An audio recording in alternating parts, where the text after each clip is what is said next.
good. It looks like my camera's frozen. Hang on just a second, everybody.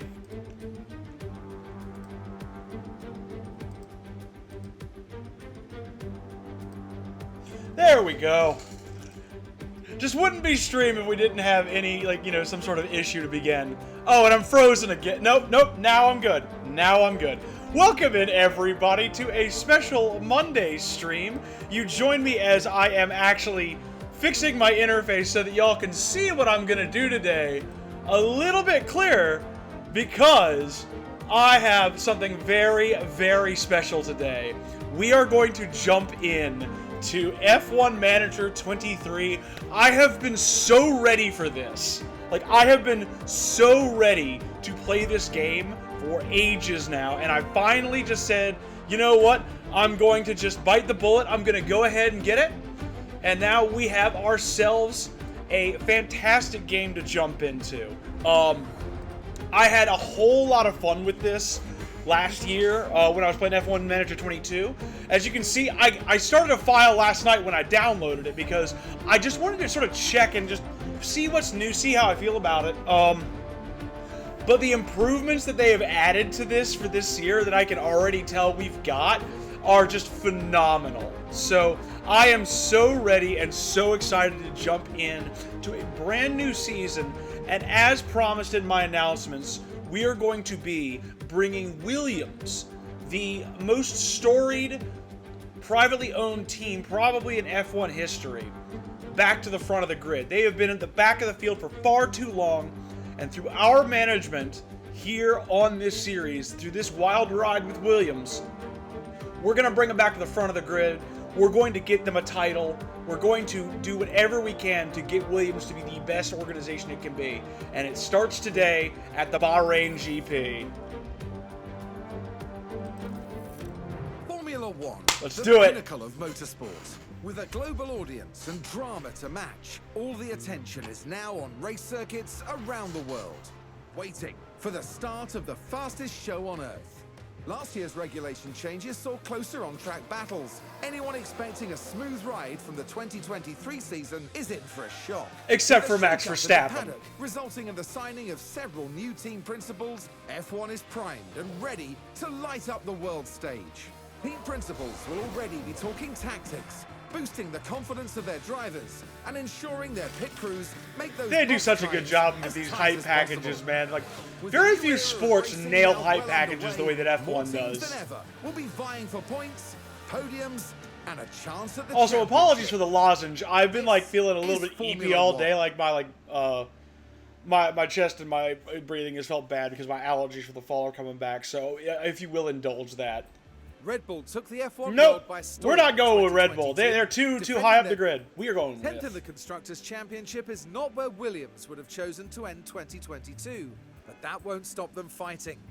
Debutant Logan Sargent joins for the new season after a stellar F2 performance, driving alongside his more experienced teammate Alex Albon. Who's had an amazing season, by the way, in 2023 in real life. In 2023. So I don't think I'm going to mess with the driver lineup just yet. I know there are a lot of rumors around Logan Sargent right now in the actual sport, but he's our American brethren, so we need to make sure we protect him at all costs. And Albon, I love. I think he's an extraordinarily talented driver. Does not get as much credit as he should. As you can see, we've got a decently performing car. Not great, not points finishing by any stretch. And decent headquarters. But our staff and our drivers, that is where the weakness is. Now, do they tell me anything about my starting money for this guy? I don't think they do. Do I get starting funds with them? Championship is not where Williams would have chosen to end 2022. Okay, they're not going to give me they're not going to give me funds, but we do have to name ourselves here. So, team principal? No, I think we're going to go with a new adventure here for Timo Principe. Just makes sense if you think about it. And I am a returning manager, so I just want to know about the new stuff. Old stuff I've got down. Returning manager, and let's see. Hopefully the bank balance isn't too horrible with Williams. Hi, I'm Audrey, one of the team engineers. 19 million's not I'll be on hand horrid. to help you refamiliarize yourself with how things work and show you what's new. We're very excited to have you join us here at Williams. We're ready to put in the hard work and achieve our aim of becoming... There's a little gap for the edit as they queue up the next audio line. There's no time to waste. I'm guessing this is... Because I heard this same line with Haas, so I'm guessing she just said 10 sentences when she was doing her voice line. Alright, so... Bahrain's in 11 days. We got $19 million. Let's take a quick look around everything to make sure we're all set. Little nice welcome email for Timo. Calendar's set. We've only got... Is that... Oh, that's preseason testing. And that's the aerodynamic testing period. So, okay, only 14 days. That means I can just pretty much just, like, put in a glut of upgrades here for Williams early. And, yeah, circuit. This is mainly about, yeah, low speed, medium speed, top speed, and DRS. Alright. Okay, so we've got Albon, who is a very, very sturdy driver, and Sargent, who is not. If I go into scouting drivers, let's see here. Just look at who's available as a free agent. See if there's maybe somebody better than a 73. There is not, really. So everybody else is signed with somebody. You know, I'm tempted. How much does Giovinazzi cost? Contracts. Ah, yep, that's why you do your scouting. I am going to do a detailed scouting on him to start, because I'd love to take him off of the reserve role he's got and actually have him. He'd be an instant improvement to Sargent if Sargent doesn't pan out. Although, Tampere Chair is not a bad shout either if I wanted to cut bait. I think before I make any decisions on drivers, take a look at staff. That's where I need to improve. Is I need a way better head of aerodynamics. Can be created for any of your staff members. Oh, which helps well, this keep is your new. team developing as you want. So he's you what? want to direct your staff to focus on specific areas of their development. You can Okay, do so each driver has a development rate which demonstrates their potential to improve and grow. Okay. So morale impacts development. Where's his worst areas? So by far it's DRS delta and high-speed downforce. But he's not great at everything pretty much other than cooling. He's great at cooling the car. He just can't get it to go anywhere.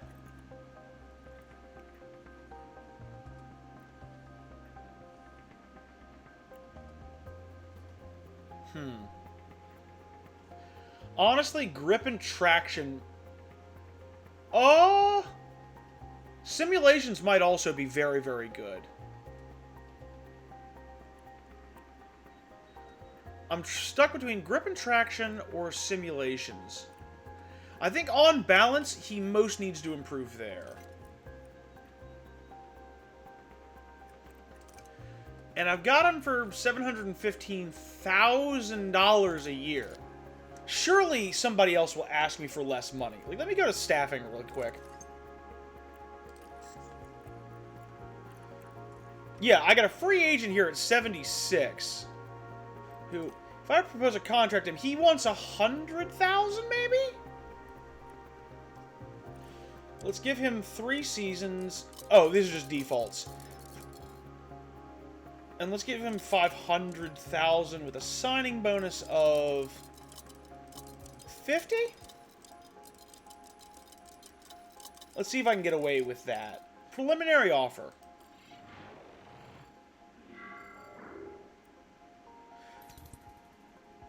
He's good with everything but the money.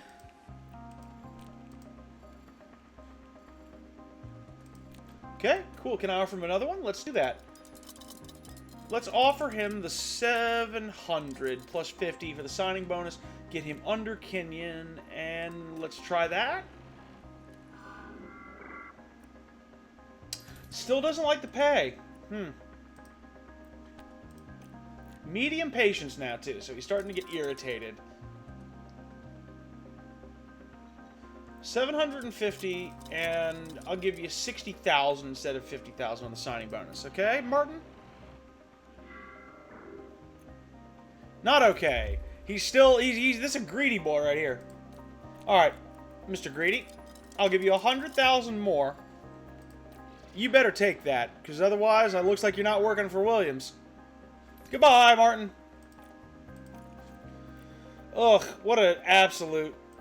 You know what? I think Gladys would be a better hire anyway. I think Gladys seems like the type of person who'd be willing to take that 850,000. Actually, 900,000 and a 50,000 signing bonus without complaint.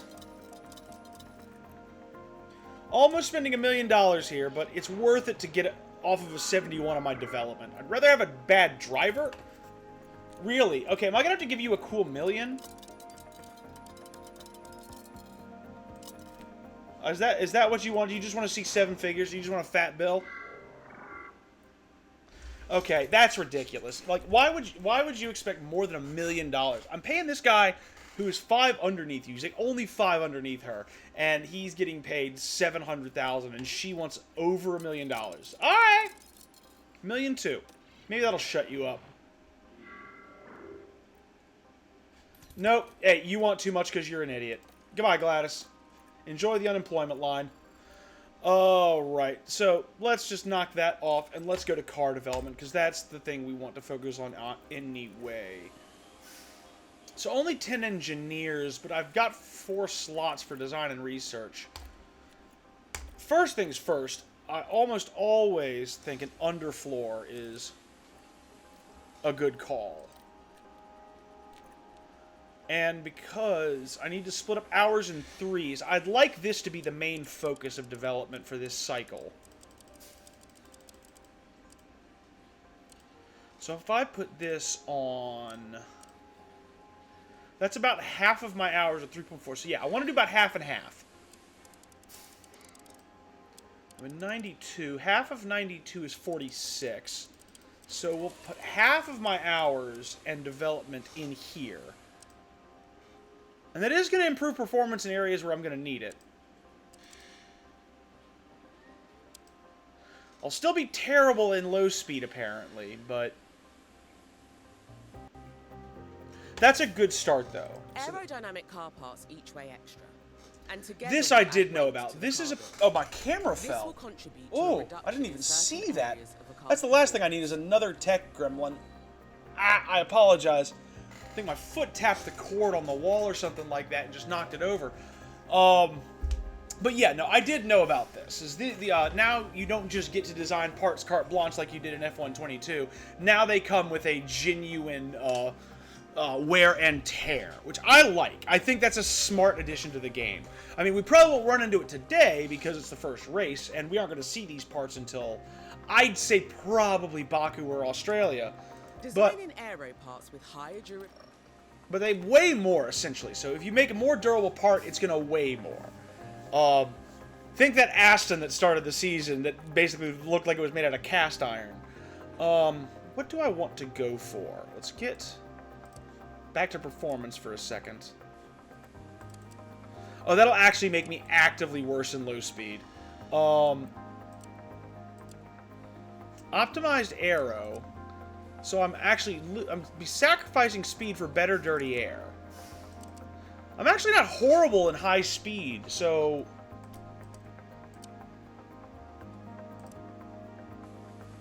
I would be terrible in high speed if I did that. So I think we're actually going to do an honest-to-goodness balanced underfloor. But we are going to attempt... No, that actually doesn't do anything for lower high or lower medium speed. I'm going to need to design a different part. And my dirty air tolerance, I don't want to drop too much. Let's see here. Let me just go back real quick.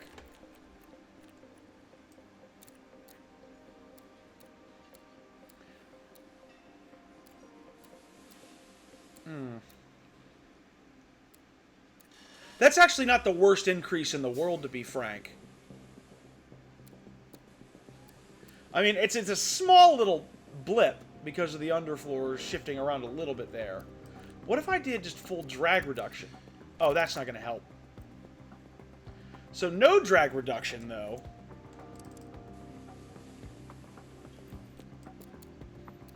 Yeah, there's no discernible benefit to not just going balanced on this, I don't think. Alright, I think we're making this bad boy.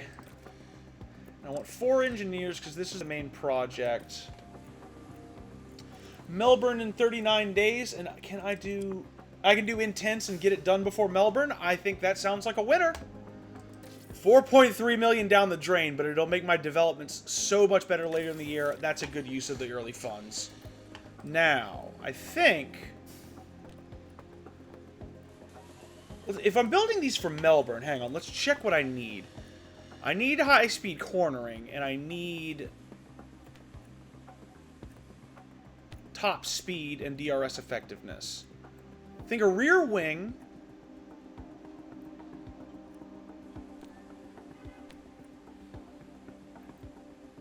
a rear wing and side pods, maybe. So this gets half. 1.7 and 23. Just see those quick boosts. Yep, that's going to be great across the board for my velocity.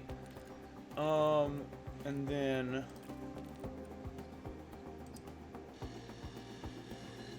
that, actually... I'm not getting too much of a difference if I go high-speed performance. I'm not losing a lot there when I get the new underfloor. I'm only losing like 0.5 or something like that. And I get noticeably better... well, actually, though, I'm already good in high speed, so I shouldn't do that. I'm already going to be good in Melbourne without having to do high-speed performance. But if I balance out, I don't really get anything... well, I don't get anything arrow-wise anyway, unless I... oh, and that crushes my DRS if I optimize arrow. While it's amazing for dirty air... nah, we're going to balance that out. Just overall improve velocity. I think that is the right call.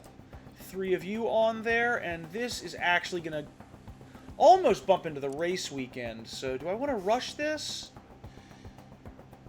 It's going to cost 4 million to do this development if I don't... let's just do this as normal, I think. 36 days, the developer's in 39, so yeah, I'll get this done. I'll have to rush create this part. Or actually, I'll have to just pay for it to get manufactured immediately, but I will be able to get it. So let's go ahead and just do a normal build on the rear wing. And then I needed... was it side pods or a front wing is going to help me out the most here?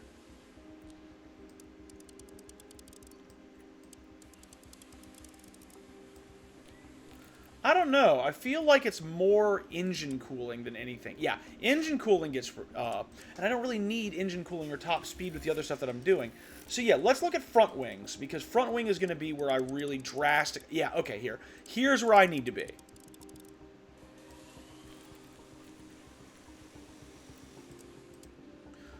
Because it won't do much, but it will give me better brake cooling.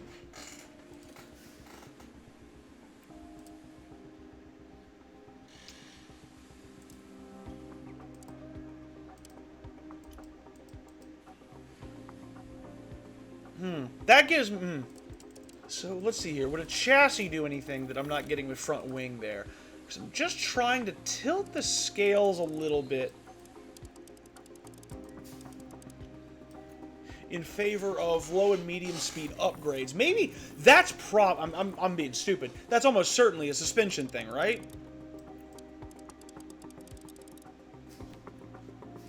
If I do that... race perform... no, I don't actually get anything out of the suspension right now. We're working on top speed and acceleration already. Yeah, cancel that project.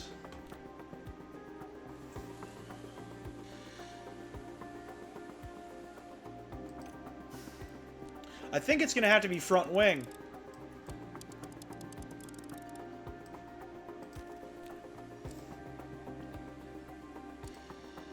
That just crushes me, though, if I try low-speed performance.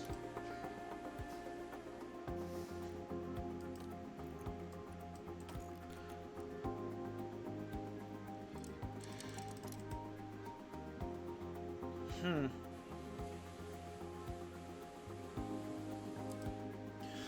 be honest, the extra brake cooling from the front wing and the extra car performance, I'll be able to improve my builds as I go on. This, however, I have to rush, because that's not going to finish in time. And now, okay, so all right, we are set up and we are developing this car. Fantastic. Let's go ahead and scout. Gladys is going to be low on the patience the next time I come in for her, but I feel like I have the ability to get her onto the team still. And then let's look at my staff again. Race engineers, Jago's not great. Irwin is very good. Sporting director is good, and my technical chief is decent. While you're on development, yeah, you're on grip and traction. I want you working on feedback, honestly, more than anything. Yeah, communication and feedback. Car analysis is what you need to be working on, buddy. And we want Warner. Alright, I probably want him getting suspension and front wing improvements.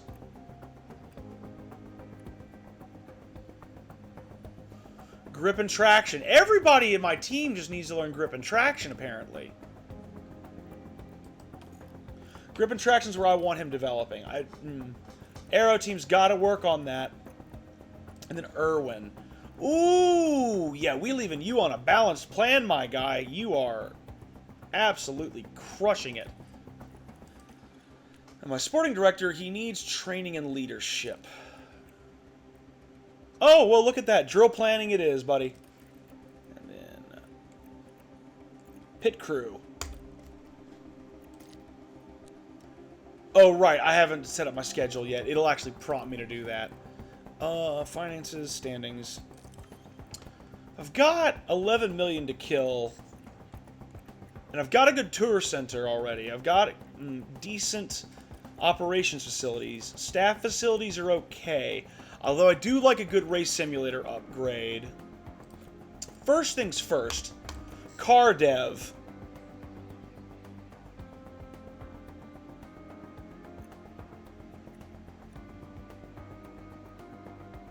Really? I need to do this for aerodynamic parts. I think more than anything, CFD simulator improvement. And that'll be my 10 million gone. But that is a good purchase there. That'll be done in 48 days. I think for the most part, we're kind of ready to go to the race weekend. Yeah, I'm not hiring anybody new. I think we're just going to advance.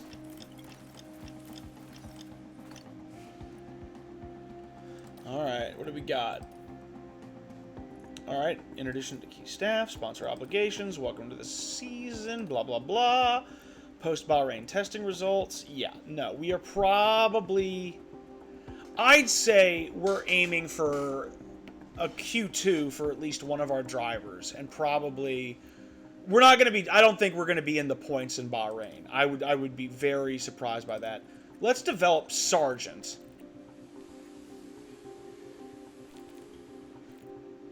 What does he need most?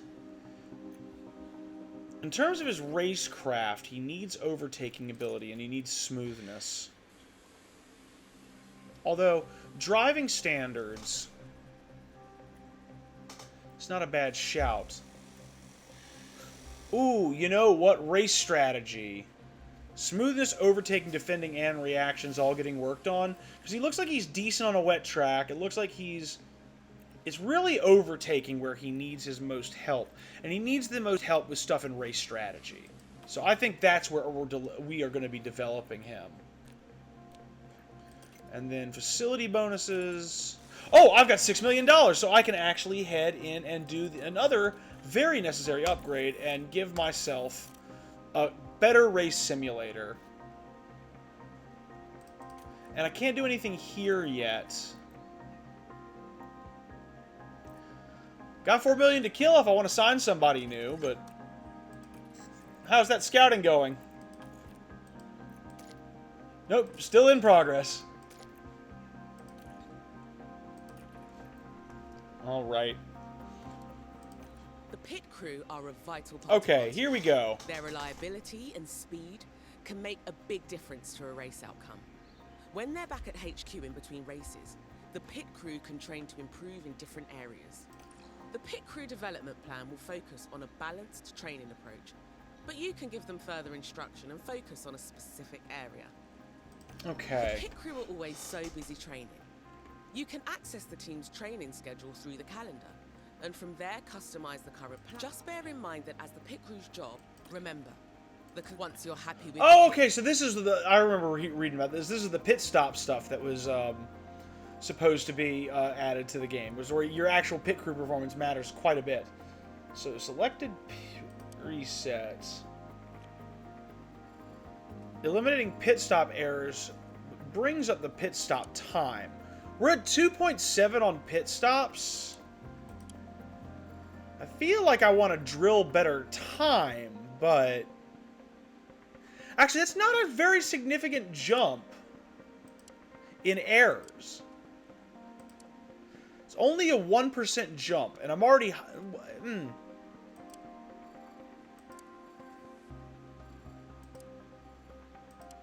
Wheel gun focus actually... Oh, pit stop time in a wheel gun actually makes it pretty nice.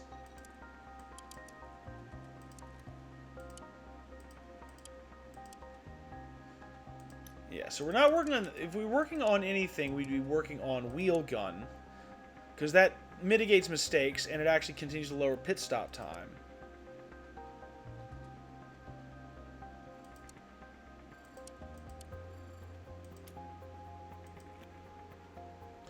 Fatigue reduction we don't need because we just started. Car building.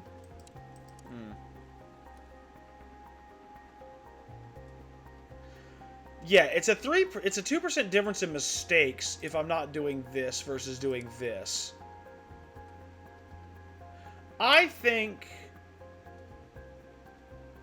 on balance, I'd rather have the shorter pit stop and the greater chance of mistakes in Jeddah. I think that'll be what I want to do for that first one.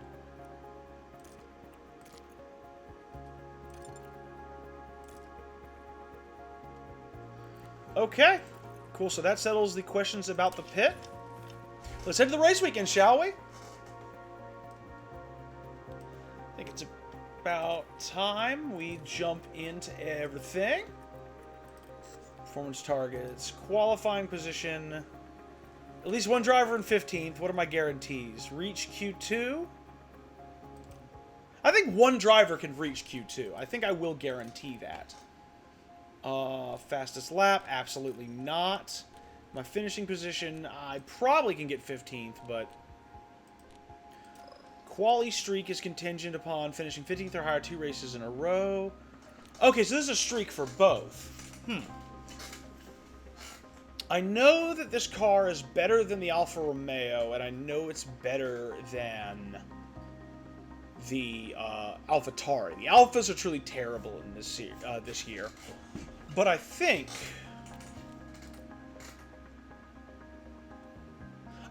15th is doable. I think I can finish with at least one guy ahead of both teams plus my second driver. I think that that's a very easy thing to do. So we will guarantee that. And we'll see if we can make ourselves some money to the race weekend.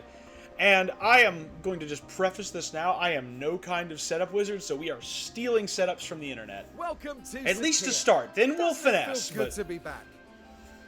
It does feel good to be back, David. As we start a brand new season, the slate is wiped clean, and all 20 drivers prepare to make an instant impact ahead of an exciting year. I'm so hyped. Like I can't lie. Footprints, but it's showing its big spirit right now in the grandstands.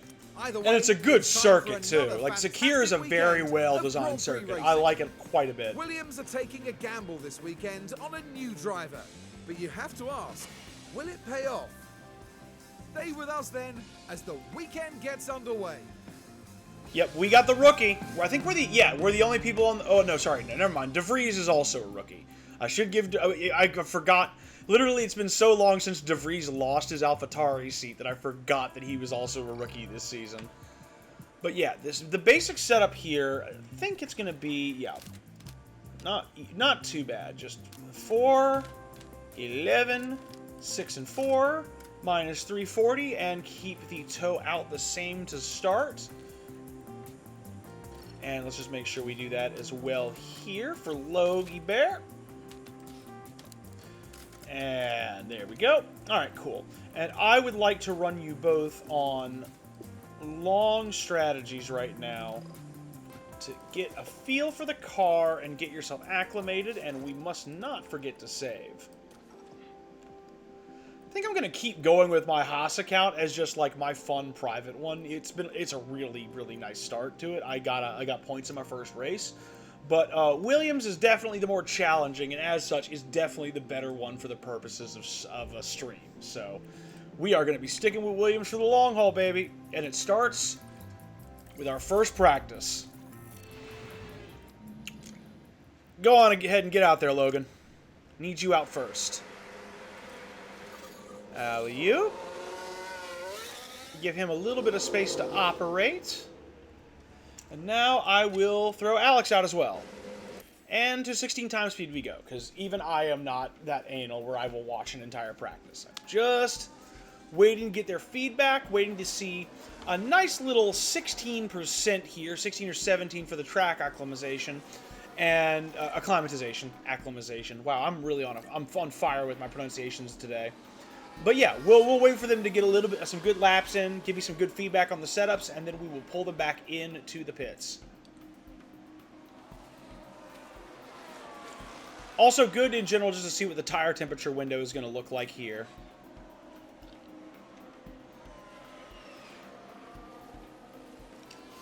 Because tires will overheat in Bahrain.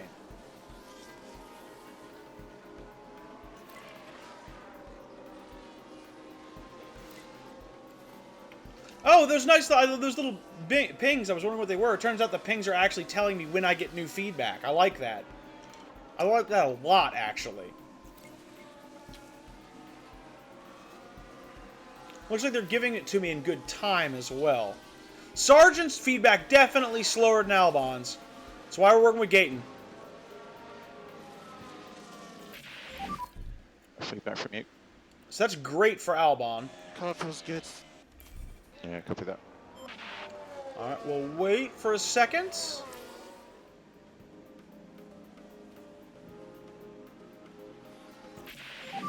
Optimal for Logan. Alright. I love that news. Love seeing that. Let's give him about another minute or so. There we go. You're at 16, Logan. Why don't we have...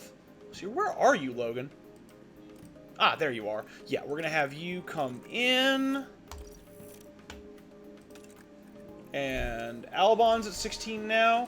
Why don't we call you in as well? Especially because I got to work on your setup, buddy. All right. In from first runs. That's basically not... Ooh, that is a nice hit there. So all we really got to do is mess with the toe.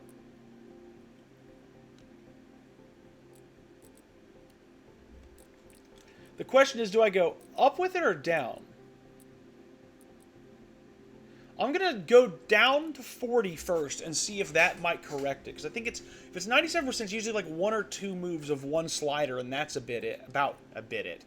Jeez, I need to really get my English under control today. Yeah, so that is good there. And then run plan, 20 laps and tires. We're going to send you out on the softs. And mediums are pretty poor here in Bahrain, so I think I'm going to hold off. I think I'm going to use both sets of mediums during practice, save these for the race, for the one stint I've got to do on different tires, and try to save 2 sets of softs for the race proper. I think is the best way to do it. I learned that last night as well, is that Bahrain does not eat your tires at all. So that is the run plan, and still 20 laps? 21 for luck. Now, Alex... That, to me, looks like a tire camber adjustment. Let's try just ticking him 1 back to 335 and see what that does. Because it will either make him better or worse at the end of this session. And it'll put you on softs, put you on the same run plan as Logan, and confirm. Alright, let's get to building, y'all! Meanwhile, our times are less than ideal, though. I will say that much. We could be in for, with all the slow cornering, we could be in for a very hard race.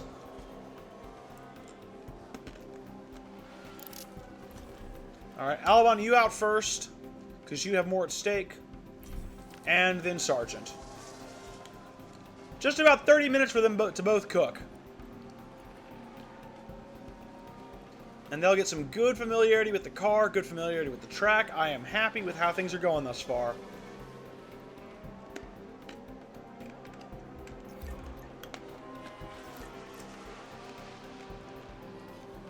Feedback coming in. How's their confidence? Oh, I guess we don't get confidence until qualifying. I think they'll be confident. I'm prepping them well.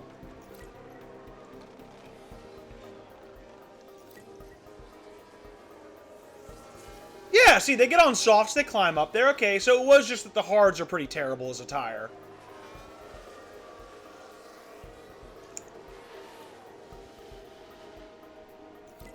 I think that's what we're learning, is just soft compounds are going to be king here.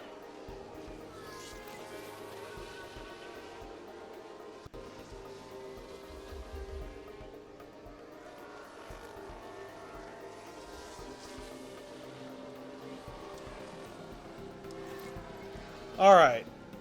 Feedback looks like it is going to get done by the end of the session. Logan's going to be close, though. Logan's optimized, though, so I'm not too worried about the delay and feedback from him. And we're at 33%, boys, so you have more than driven your fair share of laps today. Good work. Oh, okay. So he's still at great. It's good. Just leave it like this. Okay, copy that. You know I can't do that, Alex. You know I got a tinker. And Sergeant?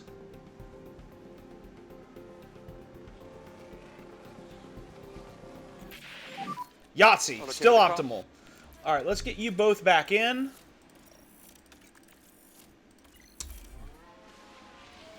Alright, bring him into the pits. Aha! I made the right adjustment. Now, I have to make the second correct adjustment, which is indicating to me that it's 1 tick down that way, I think.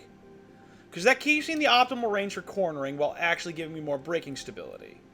So I think it's 1 more little tweak for him, which I'll have to do at a different session, but we'll go ahead and just do that for him. And literally no difference for Logan. Okay, so he's like locked in at 97, basically. Unless if I split the difference. No, that takes it way out of whack. So I don't think I'm going to be splitting the difference. I've got optimal range here for braking stability. I think we're just going to leave your setup as it is. And I think we're just going to chill. We're all just going to sit out the rest of the session. Good work. I'm proud of the team.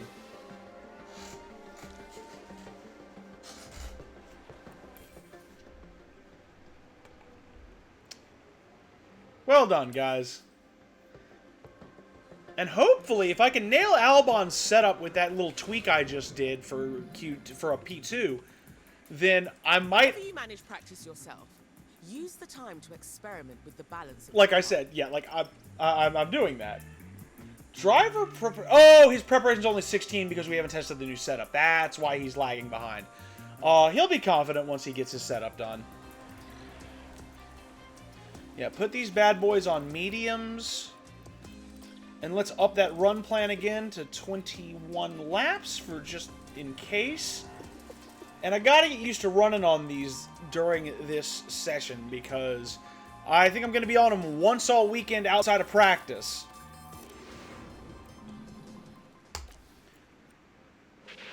Not even getting feedback with you, Logan. Just sending you out to drive, buddy. Here we go.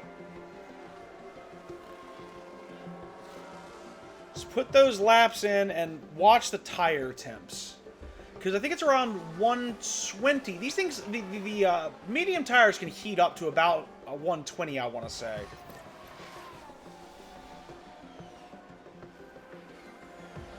Whereas around 114 is where the soft tires go off in Bahrain. So let's see, if I don't push the tires at all, they just maintain a relatively stable temperature window.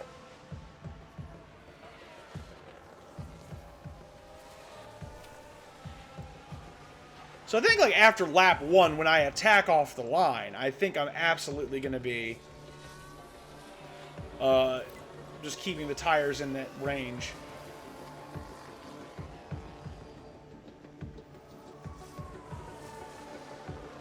We shall see. These guys are doing great work already for me. They're almost a 50% track acclimatization. We're not even halfway through the weekend yet. Let's just hope Alex's setup comes through.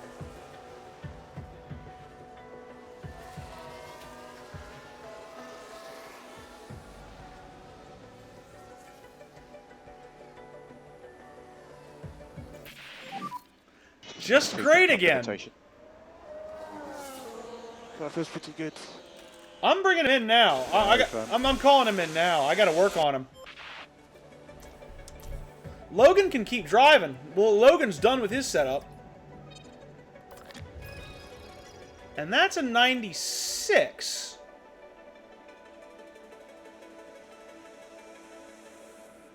Now, I changed last time. Yeah, I shifted the tire camber a little bit.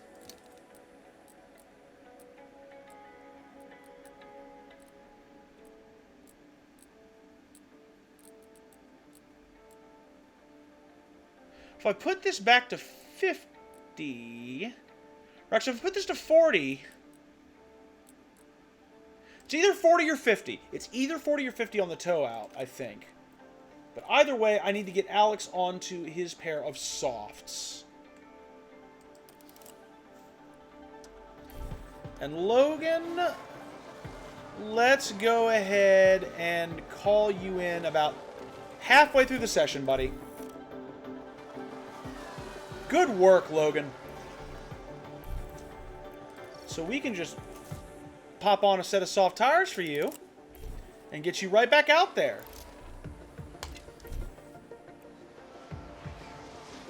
And now Albon's ready. Let's hope he gives me good feedback. I want good news on this setup. I want that 96 to turn optimal. I want that great to be an optimal. Come on, Alex.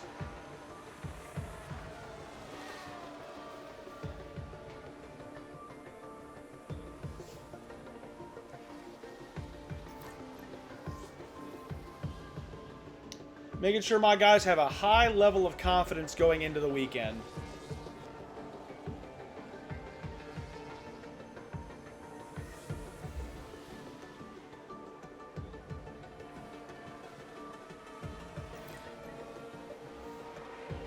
I don't know if Alex is going to finish his feedback by the time I'm done.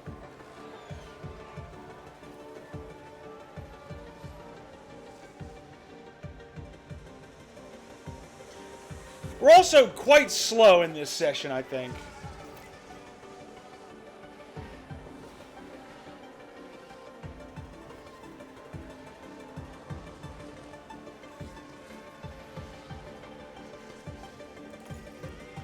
Tire window has stayed good for 20 minutes.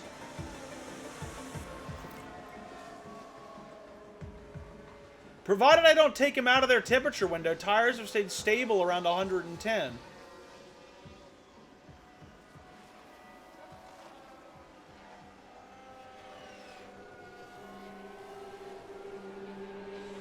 That's really impressive. And there's the optimal. Got it.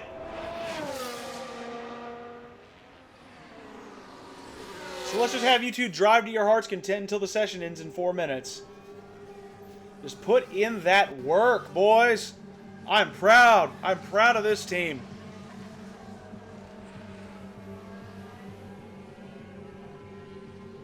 Okay, that's the flag. Beautiful work. I don't care that it's 18 and 19. Practice pace means nothing.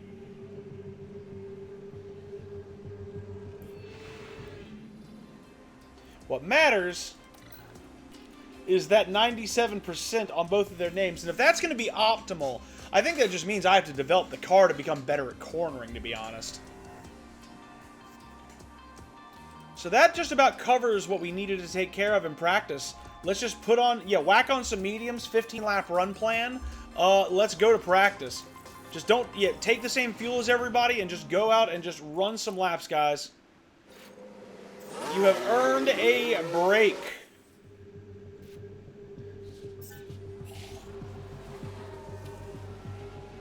Get these tires up into the window. It starts at 101 degrees for mediums. Let's pause. I'm going to push aggressively on both of their sets for a lap.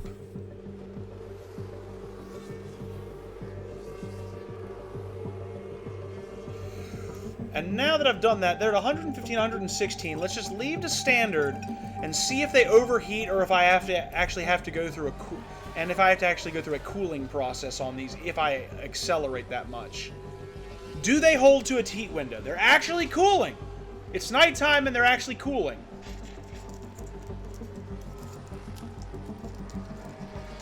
So the mediums will stay in window even if I press for a lap. That's very useful information.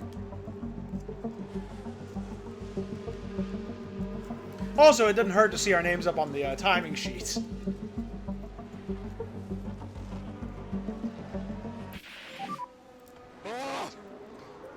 What'd you do, Logan? That's okay. Yeah, sorry, just making Hey, small buddy. mistakes. Buddy, you're a youngin', you're a rookie, you're gonna make those mistakes now, but you gotta develop. We're here for you. We're here to see that racecraft improve, my guy. Don't you worry. And he is at 100 now, and he is just sussing out the car. Heading to the garage. Heading to the garage. All right.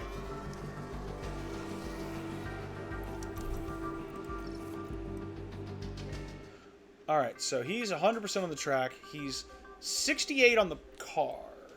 You know what? I've already made the decision to go to the mediums. Let's go ahead and go to that pair of softs, and let's see how you do with only 10 laps worth of fuel. I think that's what I'd like to do with both of them, actually. Get on a pair of softs, get on a 10-lap run plan, and get back on out there. Send them out. Send them out. And this will be how we finish up our practice.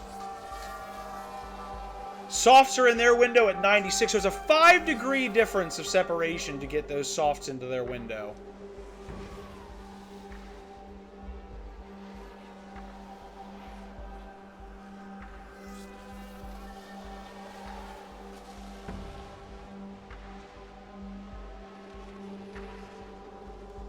What are the expected strategies here?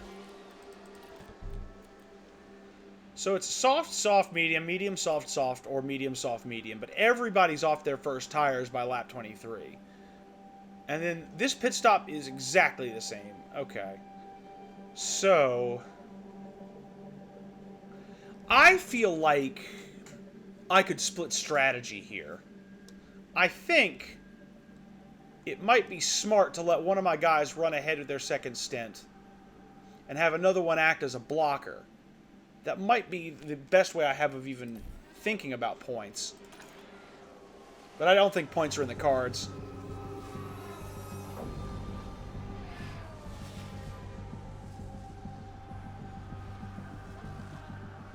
Get both guys as familiar with the car as I possibly can.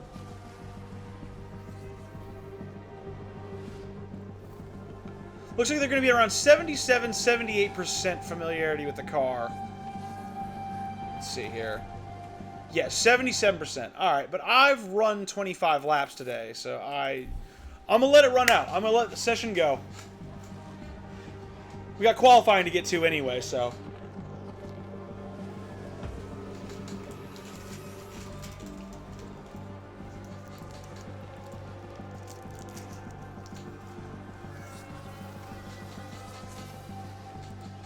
I'm liking the game, though. I'm really having a good time with it, honestly. I can see the seamless little adjustments. And I get to talk about my favorite one once we get to qualifying. Because qualifying has my favorite fix in the game this year. And it's actually a good fix. Alright, so 11th and 13th when we had a push lap.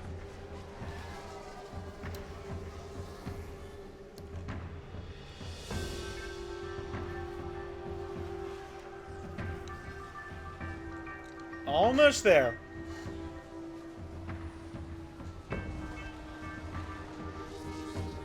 Wait for it. And P3 is done. Get everybody across the line and we can boogie.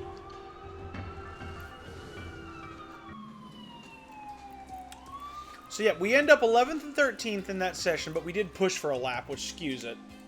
We really won't know where we are at until we do the qualifying session. But 92% preparation for the weekend. On the first weekend, when you have to go from 0 to 100 on your car parts knowledge, I'd say we did well. So Sargent, not as confident because I think because of that little spin he had, didn't let him get up. Oh, and also his experience meter doesn't go that high. Interesting. So I've got to get... So next race I'll be able to have high confidence with him, but not now. Welcome everyone to qualifying. This should be a good one. Bahrain's track is dusty and abrasive, and even under the floodlights, qualifying is tough on soft tires. Teams will need to use their tire allocations wisely. Now there's been a bit of talk lately about Oscar Piastri. Karun, how's he been doing? It's interesting because they weren't that fast in practice. I'm not sure if this was a lack of pace or just the team trying different things, but I imagine we'll see their true performance soon enough. Let the competition commence. All right, it's time. Qualifying Saturday in Bahrain. Ain't nothing to do except send them out and trust my drivers to do the best they can. Now, about to say, I'm by no means the vanguard, but I will follow this Haas out with Logan. So I'd like Logan to get an early lap. And then Albon is going to wait for a little bit. And by a little bit, I mean for this Mercedes.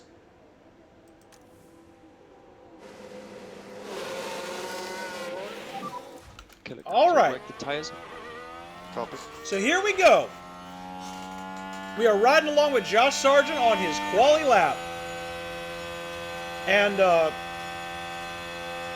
I like the fact that this this automatic control exists because it really does take the like. There's no real way to program in the telling guys to go into quali mode or like heat up mode in manual control.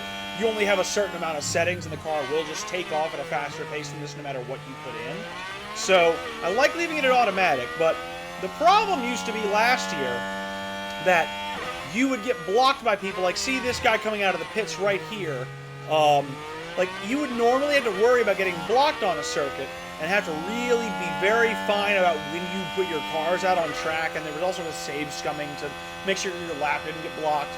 This year, when they went back and made this version of the game for F1 23, they have programmed in the NPCs and the CPUs getting out of your way when they're on a warm-up or a cooldown lap and you're on a quali lap. It has made the quality of the game so much nicer. I cannot explain to you the kind of rage this game used to make me feel because you could just lose your quali lap to bad fortune. This lap, though... A driver's confidence level can be impacted throughout a race weekend, both negatively and positively. A driver with higher confidence. This one, on the other hand, I think we're ready to go. Have a nice, confident lap here, Josh. Just go. Logan. Josh Sargent is a striker with Norwich. Logan Sargent is a driver. I know this, and yet I always mix up their names.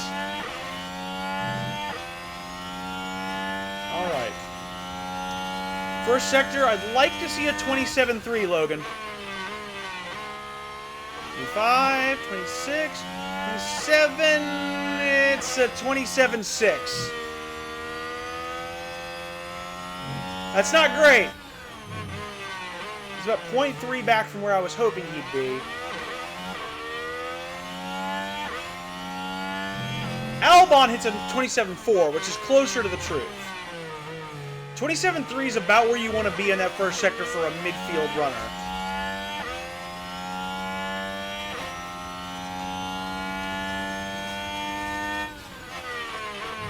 And then it'll be about 1 minute 8, 1 minute 9 at the end of this sector up here. 8, it's going to be a minute 9 for Logan. Yep, just over. While Albon is headed through there as well. Can he get a minute 8?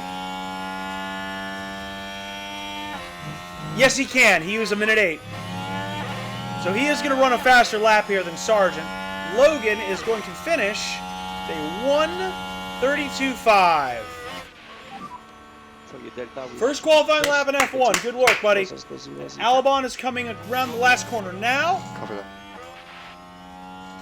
And he is going to bang in a 1:31. I believe that was. Yeah, 1:31.9. So close to 0. So he's got 0.6 on Logan. That's that run done, so go switch it in. What a great lap by Alex. What a great lap by Alex. And two drivers with very, very high confidence in the laps that they just ran. And Albon is within a tenth of a second of the Mercedes. That's a sensational lap from Alex.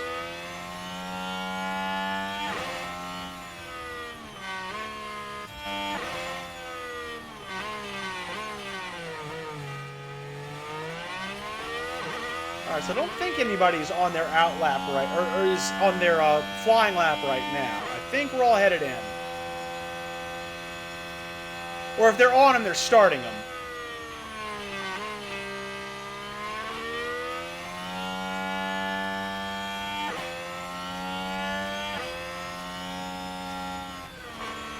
Just bringing the cars in nice and easy. I think Logan is very much in the danger zone. Like, that time is not going to be good enough to get out of Q1.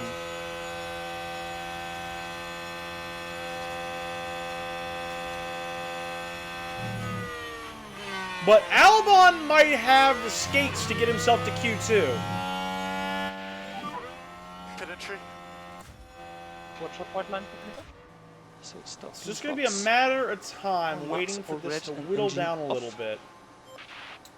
We're gonna replace tires first. Then I think I'll probably skip ahead to around 5 minutes left. Limiter on. Stopping box engine off. Well worked, Alex. Logan, you could stand to improve a little bit, but I think if I do make Q2, because I want those extra softs, yeah, I'm not gonna run 2 pairs. And reconfigure here. Yeah, that's right. I have a pair in escrow, so it doesn't matter how many I run, as long as I only run 3 in those 2 sessions. So I can run a used set for my first lap in Q2 if I do make it with Albon, who is, you actually know, I'm about to say he was really high up, but there's still a lot of people running out laps. So let's just go ahead and wait. Russell is back out? Yeah, he's back out. Not ready to go just yet. A lot of people coming back on right now. I'd like to wait for the track to be a little less busy, and it's getting less busy right now. So let's bring out Albon first, and bring out Sargent second, and let's try to give them both a little bit of, well, let's try to give Sargent a little bit of a tug. A little bit of a tow. Alex, go switch out. Yeah. But this will absolutely be the last lap for both of them. Understood.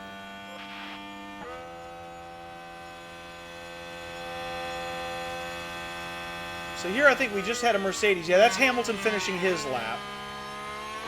Or is that Russell finishing his new lap? Either way, I might have gone a little too early here, but I'm confident in Albon's pace. He was quite good to start the session.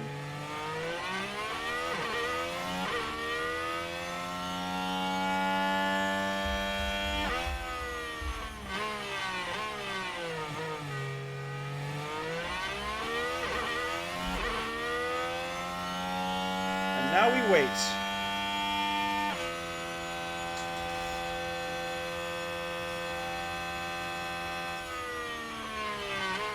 I'm hopeful that these guys all over here are going to either be on laps or get done with their cooldowns quickly. Because I would love to not run into you in Sector 2. It's time. Albon is about to go. He's off. It's clear ahead. And Logan Go push. is off. It's clear. It's clear. Let's go, boys. Go race and you push it. Good laps. Logan, you can do better than that P19. I know you can.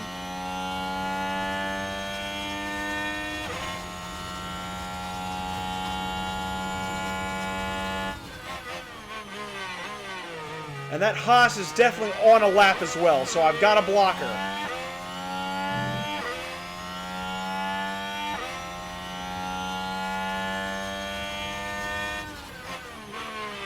Albon, he got a 27.4. He is going to finish that sector improved with another 27.4. He's just barely over. Meanwhile, also Sargent, 27.5. That is a full tenth better than where he was.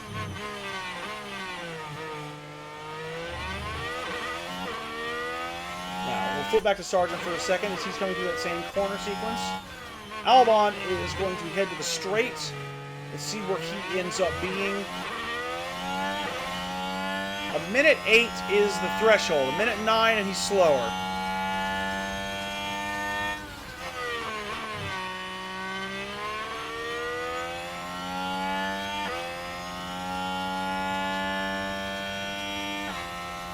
And he is definitely faster through that sector. Meanwhile, Logan Sargent is coming up that hill and past it. He is also faster. Okay. Last sector. We passed by that. By Nick DeVries. Thank you very much.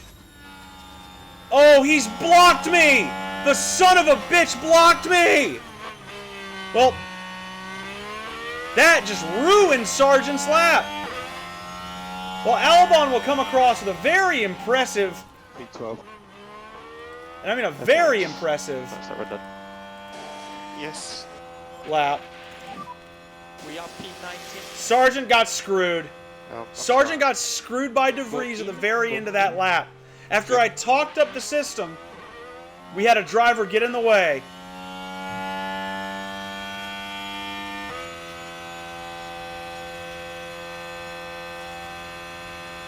I'm astonished by that. That's so irritating that Sargent got caught up there. And I don't have time to get him out again either. I can try.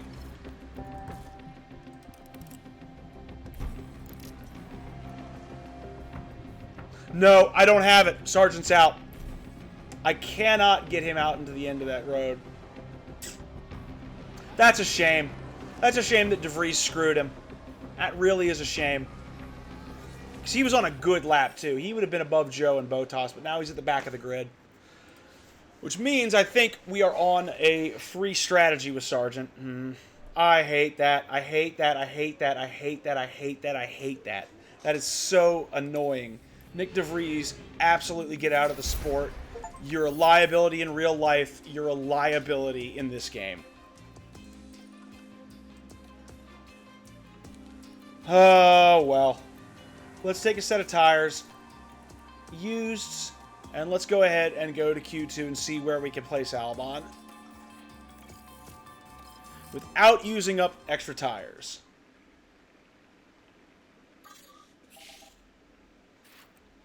That was just poor etiquette from DeVries. Poor racecraft.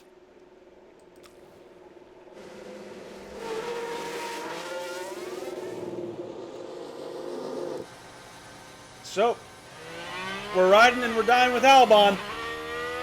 P12 and Q1. Yeah, sending him out first on used tires. Let's see if he can show out for us in the midfield. Maybe put Ann Williams up into a position wherein we can get a point. Or hope for a point. We aspire.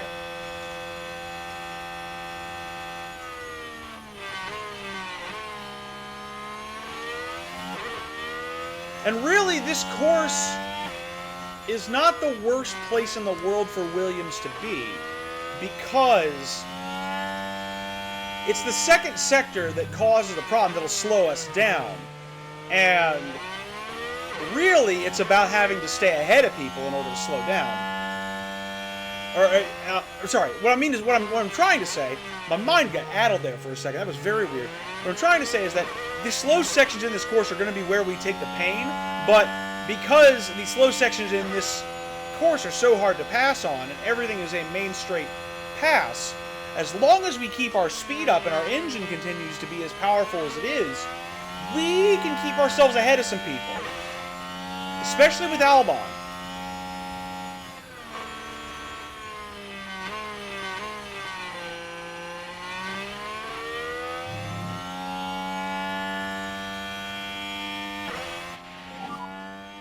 Plenty of space ahead. For some reason, again, Twitch has absolutely killed my stream in the middle of it. Sorry if you dropped off, but I am back and I am here. I hate my Wi-Fi. But yeah, here comes the run. Alex Albon is up and it is time to go. Hopefully nobody will be stupid enough to sit in my way at the end of my lap. Nick DeVries is not in this session, so that is a possibility.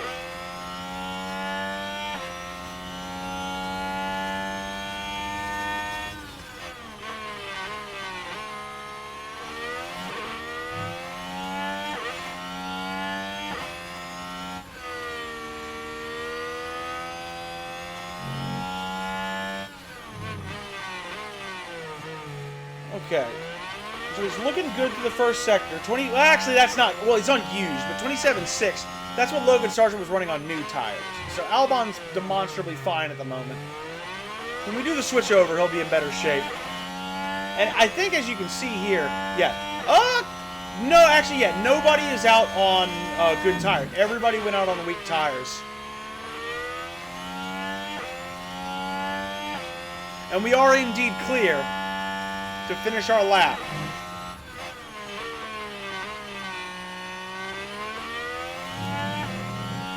I wonder if the game will give Nick DeVries a penalty. It absolutely should give him a penalty in real life. Like, that would be impeding based off of what the stewards do. I'm still not over the fact that I've got to start in P20 because Nick DeVries sucks at driving. Say he doesn't suck, though. Well, actually, that's kind of a shit lap. Slightly negative if you can. So boxing this lap then. Yeah, copy. That's kind of a poor lap there from Alex, but we can make up for it. I have faith that we can make up for it.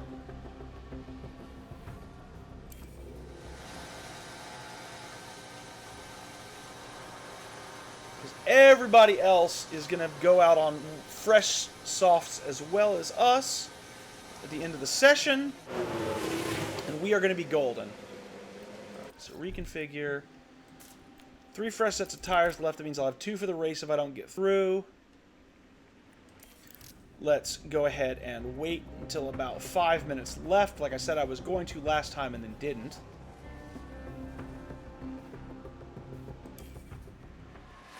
Six-ish minutes. I'm waiting for somebody to pop out of the garage. But if nobody's going to go, I think I'm just waiting for the end of session traffic jam. Nope, I'm going now. Hold up the Alpine a little bit. Let's get you to the lap, buddy. Let's get you ahead and accelerate around. Time to go, Alex. It'll be clear. We're going to push next lap. Best lap of your career right here, I believe.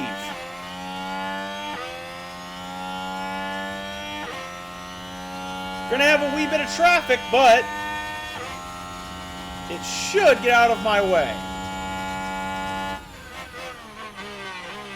Looks like Norris is being held up something fierce behind, is that Gasly or Ocon? One of the two is holding him up horribly. So I might be able to get past Norris if this lap is any sort of good. Started off badly, though.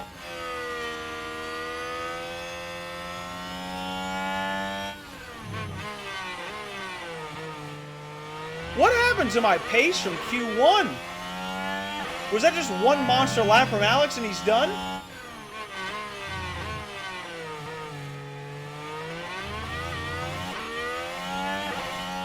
Alright, that's one smart person. Thank you for pulling over and giving me the space.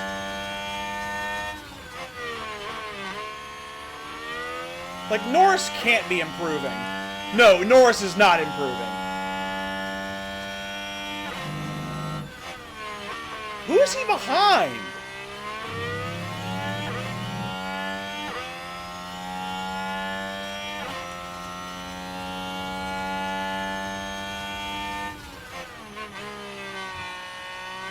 Meanwhile, Albon has significantly improved. But not enough to make it out of Q2. Okay, so P13. P13 it'll be. And then we're boxing. Coffee. That's about right for where he should be. Logan should be a little higher up. Like, Logan should be 17th or 18th. I think he was hard done by getting blocked. 13th for Albon seems about right.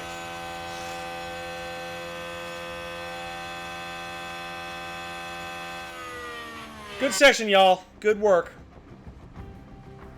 Sonoda's on his flyer. Didn't see where he's going to finish. Sonoda is going to pass me, so I'll be P14. Okay. And that's low for that Haas in P15. They're a lot faster than that. But I am not going to complain. I'm certainly not going to complain anymore. I've complained a lot about Logan, but another day of scintillating F1 action. the key is to It's beat race day. De Vries. Like, that Bahrain is has the seen some of goal. the most dramatic races in F1, like Sergio Perez's incredible 2020 victory, surging ahead from being last on the opening lap. Karun, what do you think of Logan Sargent's chances as we head into this race? You know, it's not going well for them at the moment. They haven't been able to put everything Oh, together. hush up, It's gonna be a Karun. It's lot not of work my to get fault. back to where they need to be. And there's going to be a lot for the teams to handle. So will the drivers and their cars be able to deal with the pressure here in Bahrain? Oh, I'm so ready. But I think I will fit in my break before I hit actual start on the race.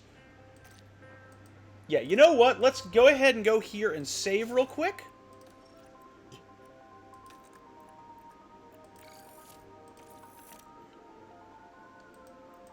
And then while this musical track plays, I'm going to take a quick break to take care of bathroom, get a drink, that kind of thing. And then we are going to jump in and officially start the first race of our Williams career as the manager of this team. As race principal, we are tasked with a mighty mountain ahead of us. 14th and 20th, humble beginnings. What are we going to do with it in the race? We'll have to find out in just a few minutes. I'll see you guys in a minute.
Alrighty.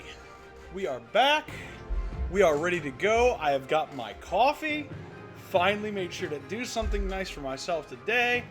I mean, not that I haven't. I've got this for myself, so I've been treating myself all over the place, actually. But it is time now to get ready for the first race of the season, and of course, we got to put a strategy on both of these cars. Now, I feel like, yeah, Plan A is definitely the way I want to go with Alex, on the basis that I kind of want to make sure that I am giving him the best chance to win. And would an undercut do that? That's my question. Like, if I give him an undercut by a lap, it doesn't seem to truly affect his race time at all. And to be honest, if I'm going to get anything out of this, I need to have warmer tires in the field, and I need to be out of the pits quickly.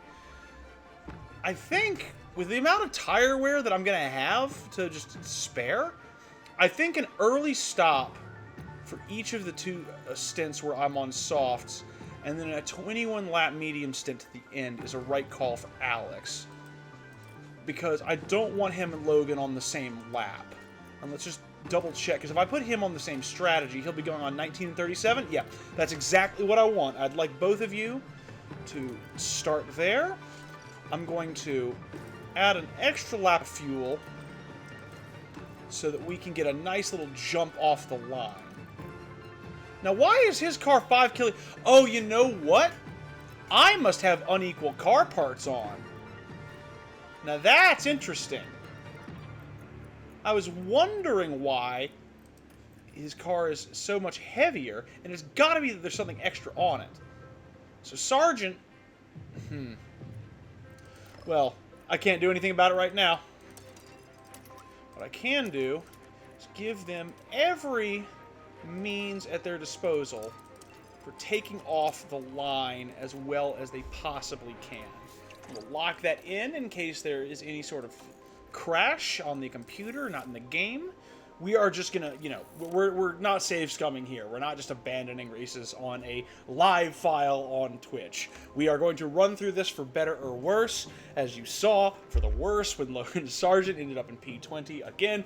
DeVries!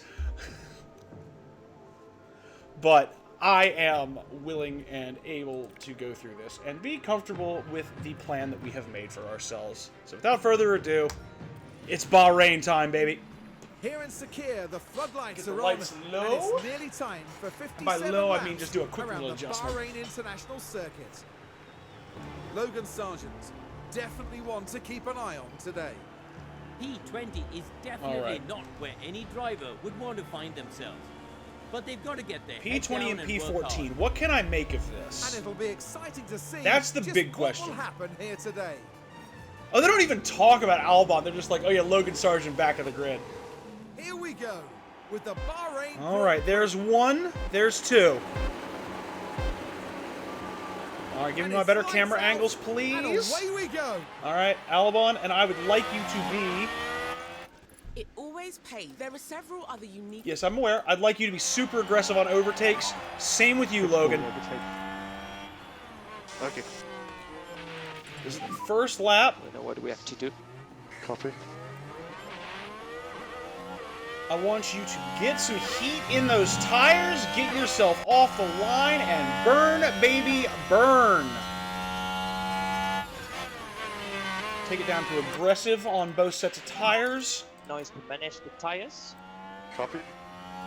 Keep deployment on for the full lap. Keep the fuel up. And we have held position with Albon at very least.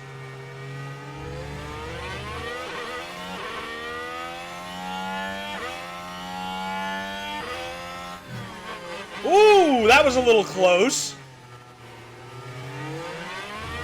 And here comes the deployment. If a driver is entering... Actually, that's what I need to do, is I need to give them that assist. Just use the overtake. Got it. Yeah. Yeah, use the overtake. I do not care if you can catch Norris, catch Norris.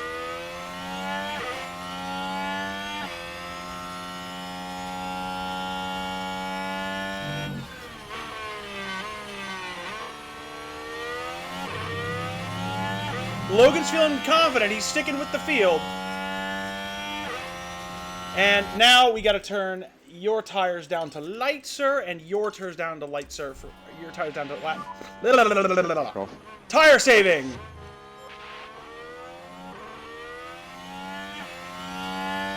That extra deployment is nice.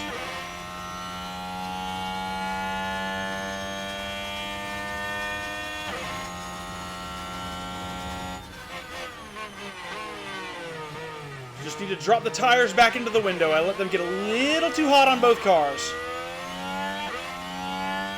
And Sargent is sticking with Joe.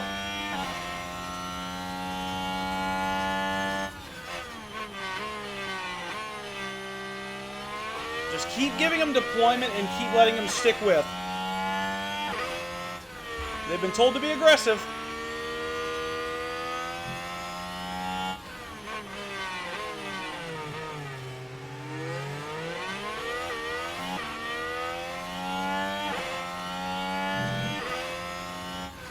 Just need some cooling in these tires. And I need to stay in DRS while I do it.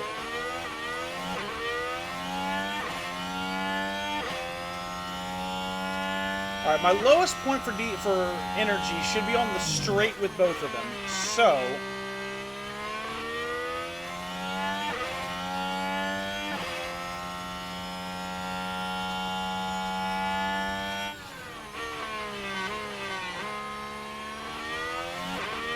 this should cool down the tires a little bit.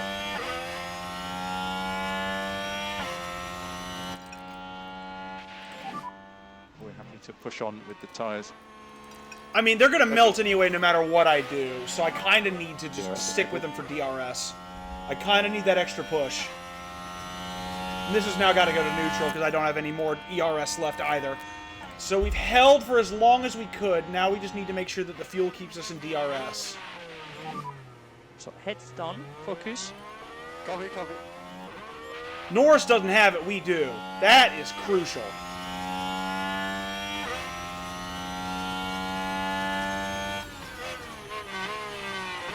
Gotta stick with Lando. That McLaren in F1 Manager is not as good as the McLaren in real life. Not by a long shot. So the tires being slightly warm and wearing is, I think, acceptable in this stint. In comparison to the thought of losing DRS and falling back early, which I do not want to do. Now we gain the gap on Norris. There we go. Get it closer, closer, closer, closer. Very nice. And we got a little bit of separation from Hulkenberg. No, we don't. Thought we did. He's just dangling around that DRS range. But we've caught Albon. Or Norris. We've caught Norris with Albon.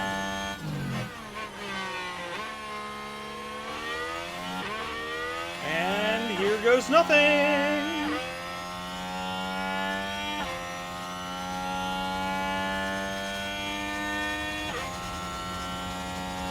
Oh god, I've lost the tires completely. Oh my god. You can afford to drop back. We're gonna need to... That wasn't good.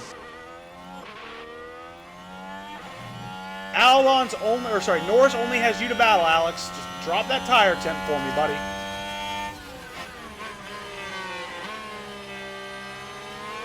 I thought I could do with a sustained effort from them, but they both overheated immediately. Meanwhile, I gotta go check Sargent for a little bit, because his gap's a little more concerning. So Albon is with Norris. And, oh, now bad turn by Joe, and Sargent's with him now.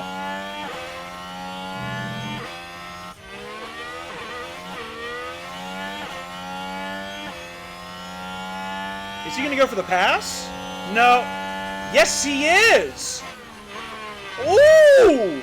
Ooh, that was close, Alex! Oh, it was too close! Fuck! Okay. Yep. Something's wrong. Ugh. That's so unfortunate, man. What can I put him on? I got a 5-second penalty for that. I got front wing damage that I gotta fix. Oy vey. Do I want to stay on? I can't stay on these mediums now. I gotta go to new mediums. Or I can't stay on these softs, actually. I gotta go to new mediums. Yeah, I gotta go to new mediums.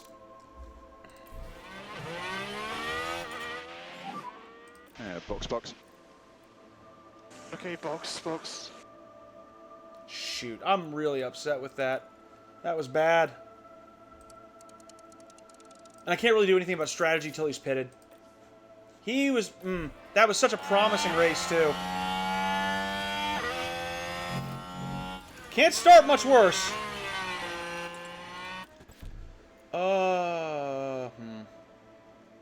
5-second time penalty is what kills me.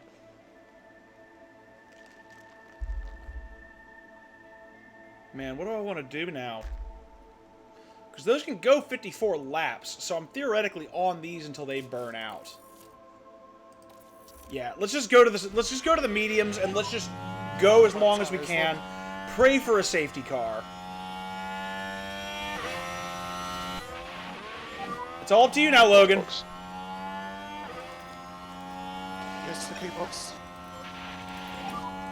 If you've got any pace left, it'll be good now. Okay. Now don't you get into a wreck, Logan. That was a very bad move for Norris. Norris locked up. Okay, so he got his comeuppance. So here we go, heading into turn 1. Very heavy on the brakes. And they'll Yep, be hey, mindful of the effect hey, you hate to that see it, right, Lando? Ugh.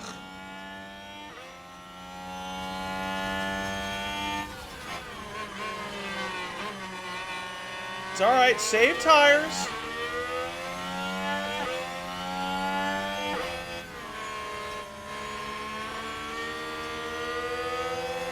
Alright, Albon is out of the pits. Clear up and exit.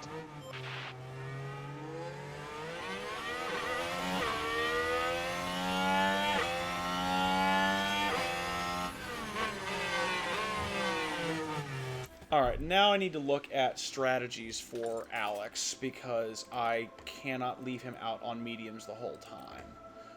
Let's add a new stint with soft tires, because that's what I want to put him on. We're going to pit him when?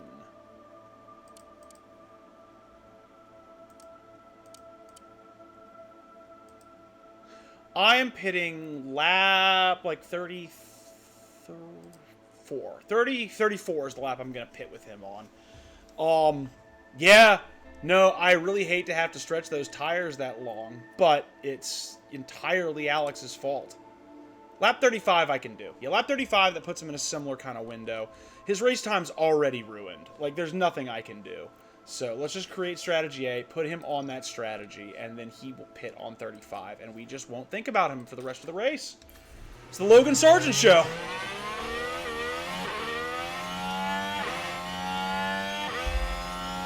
Who I can actually now give Albon's undercut, because he's going to need it. Because these guys are not getting out of his way. That's too much of an undercut, as is that. So let's just give him the undercut on 18 and 36. Update his strategy to do that. And we will be happy saving tires right here until the end of the stint.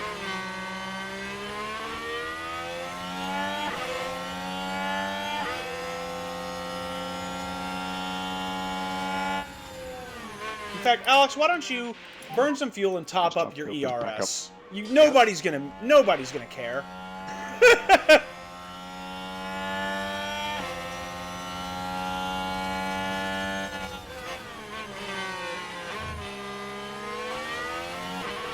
Oh, well, hey, it would not be a dramatic series if we didn't have some adversity to kick it off, right? 19th and 20th is a heck of a hill to climb. We are literally a last to first series now. Okay, he pulled out of it. I thought Logan was about to go into Oscar's back end, or Lando's back end. Oscar's ahead of us. So keep focus. Just waiting to see those tires dip beneath. Letting the mediums heat up normally, because they'll stay in a window with Alex if I just don't work on them. If I just don't bother him, he'll be fine.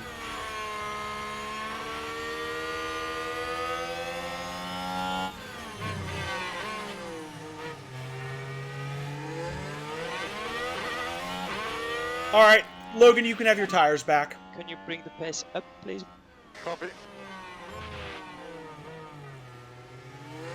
Oh, and he got DRS off of that, the sneaky little...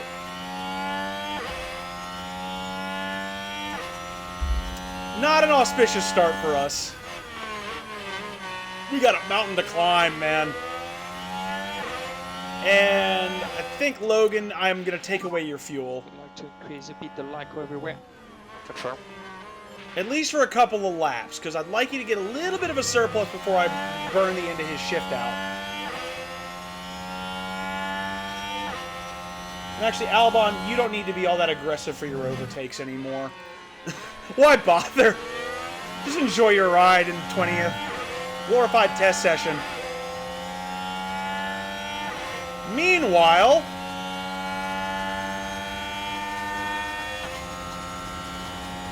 Come on, Logan, pass him. Why are you filing into his... I'll try him out. Don't worry. That was not trying, Logan. That was... You had the space, and you just gave up. Copy.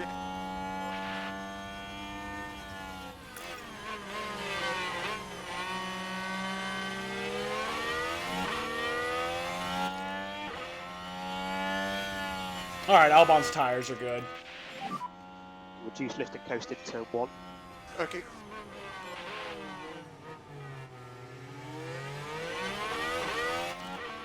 His confidence is so low right now. Both of my drivers are not exactly happy. Alright, go, Logan. Go. Go. Pass. Yes. Yes. Come on, buddy. Come on. Come on. Make the move stick. Do not do what Alex did. Good job. Got up alongside him and didn't hit the McLaren. That is a good pass. That is a beautiful pass. And now we're going to use that straight line speed to just push away. Reduce Lyco overall. Copy.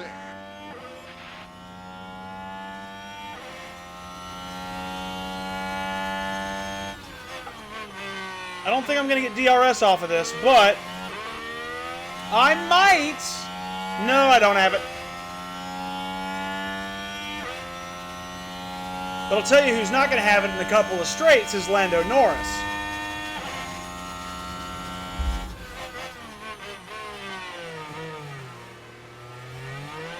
Albon is 38 seconds behind this.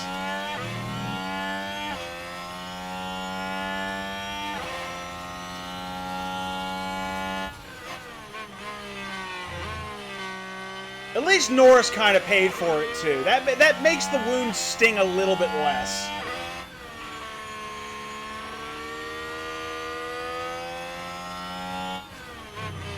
There you go, Logan. Press, press, press. Yes!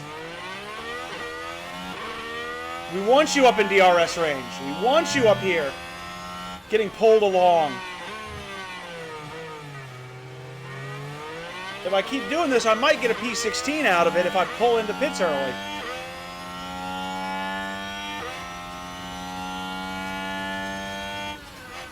There we go. Up in a DRS train and away from Lando Norris. Lyco increase, please. That is phenomenal work, Logan. Phenomenal work from the rookie. I know he's in P18, but I will take what I can get after Albon's race ended.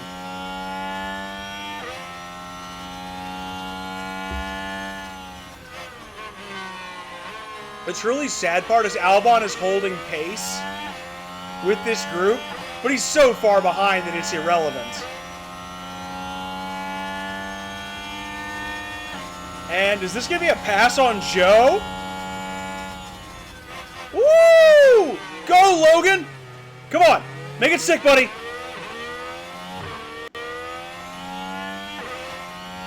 I've got the DRS! I've got the DRS!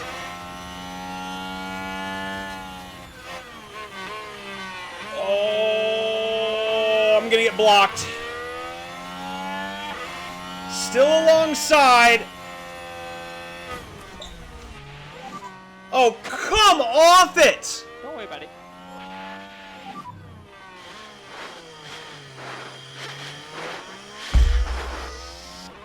Did I really? All good. I caused that collision? Oh, Joe got a penalty too, at least. Now here, we're taking turn 6. The cars jostling for position, and the contact between the cars... How we both get inevitable. penalties for a And racing incident? surely Oh! that's investigated by the Oh! Oh! Norris got screwed! That's why he got a Going the way the penalty. team had hoped I today, get the penalty for that is Joe. for sure. Joe gets a penalty for being stopped on track after being hit. Jeez. Okay. I will say, the penalty system in this is just as bad as it was last year. Need a new front wing. We're definitely sticking you on medium tires too, Logan. This is just such a painfully bad race. Like, this is actually painful. Box, box. Yeah, Well, it looks like you're not allowed to ever be aggressive ever again.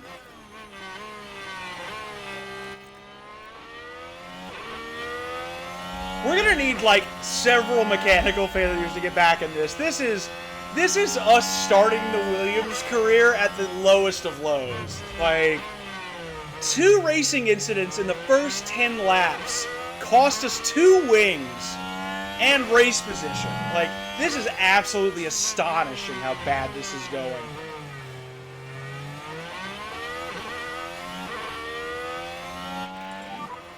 Fit entry. And the worst part is now I have to wear out extra sets of tires. Like, I'll wear sets of tires out more than they should be.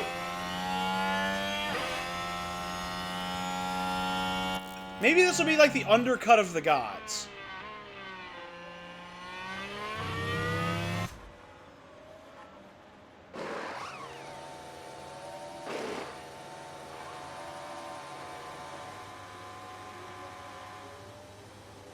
Well, at least I got released before Joe did. He must have had 10 seconds worth of Clear on the penalties. exit, watch the white line. Clear on the exit, watch the white line. And here comes Albon to take P19. What tires is Joe on? Joe has been put on softs. I don't know why. Because he'd have to 2-stop from here. I think I'm doing the right thing. I'm just taking this. I'm taking the pain of these medium tires for as long as I have to before switching back onto the softs. It just seems like the right call. Okay, that actually makes him a lot slower. So it's 8. So lap 33 or lap 34, I want Logan in. In fact, I want him in on lap 34, which I believe places him just 1 lap ahead of Albon, lap 35. Yeah, that's going to be a quick race strategy for him. Okay. Not all is lost with that.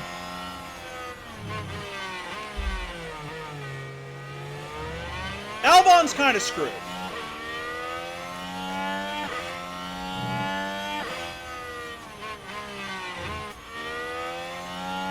I'm aware your confidence is low, Logan, but you're not doing horribly.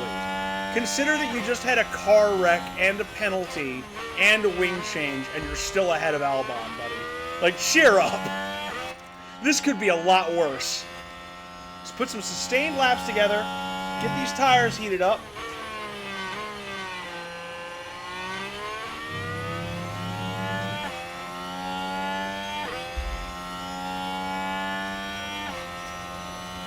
And prepare to be lapped in like 3 laps by the Red Bulls and the Ferraris, because this just got bleak. The only thing that saves this race for us is a late safety car. Like a safety car right around lap 32, 33, that's exactly what we need. So I need 20 laps of just clean racing, and then I need a safety car. Only way I can make it to the end of this race and actually get something out of it. Because this is done now. Like, now I'm just sort of watching and just waiting. Joe on the softs does not appear to be making too many inroads just yet. I spoke too soon. He just cut a couple of seconds off in the turn. Yeah. Okay, so Joe is not going to be able to catch us on the straights without DRS, but he is going to catch us in the corners. Should probably go back to Albon for that. You do have the assists for battles, so you can actually use what you need when Joe gets up on you. But that said, Joe going to softs that early, he's going to be pitting again around lap 28. And that'll be for his mediums. So he's going to have a really tough second part of the race. Whereas we're taking the pain now. And then once we're on the new softs at the end of the race, we're going to be in pretty decent shape with somebody like Joe. So the goal now, I think, is P18, P19. Though I don't yet know what Norris is going to do or how much damage he has. Because he ran full on into the back of Joe.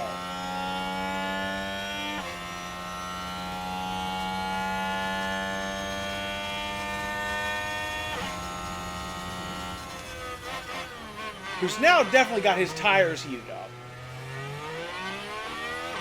Still out of DRS, but that's a one-lap thing here.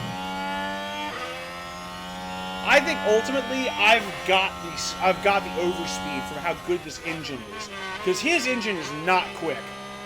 Like Joe, I think the Alfa Romeo, I think I'm right in saying, is either that or the AlphaTauri has the worst engine in the game.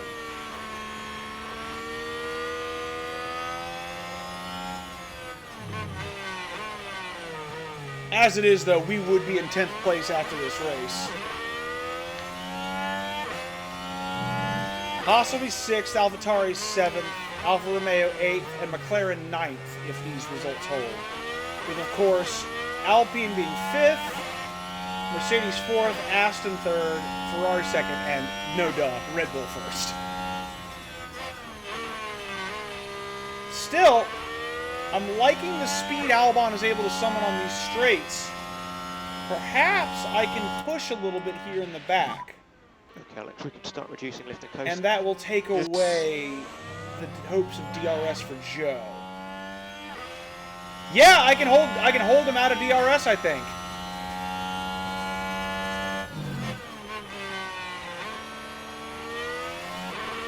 For at least this straight, he is... no, he's not going to get it. Increase lift and coast. Okay. Yeah, he doesn't have it. He's still having to just hang back on those softs. While Albon's at 84%, Joe's only at 90. So Sargent's got much better tires than him already. And Joe's going to use those up fairly quickly. In fact, it'll even be worse for him if he gets stuck behind me.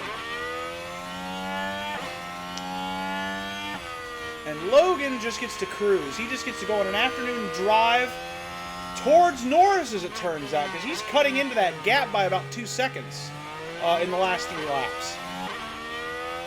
So when Lando pits in a couple of laps, I dare say Sargent will be out ahead of him on worse tires, and that's just the nature of the game.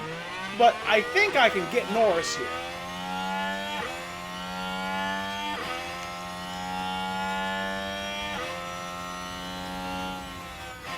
This will be some undercut, no matter what I do. Alright, Albon, time to speed up again. See if I can't hold him out of DRS on the main straight. We think you can reduce lift and coast.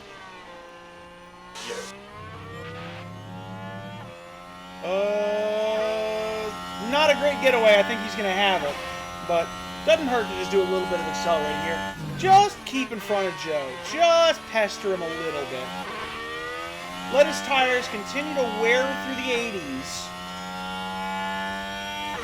While Logan is still on good tires. Once he gets to about 80%, 75, that's when the tires really start to fall off a little bit. Yeah. Increase lifting post. All right. Well, we've got, you know, it's at the back of the field, but we got a little bit of something going on here. And Sainz and Perez are battling up front as well, looks like. Yeah, oh yeah, they're in a pitch battle. And, yep, Joe is just looking at my backside. I'm going to give you some deploy here, Alex, because I want you to hit the ground running with the ERS on this next straight, just to keep Joe behind you.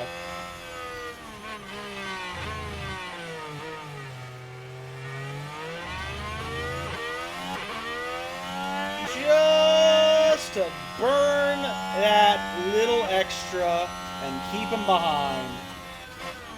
Nicely done.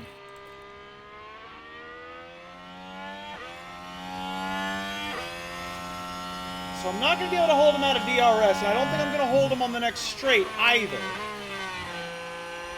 Or the next DRS straight. We can try.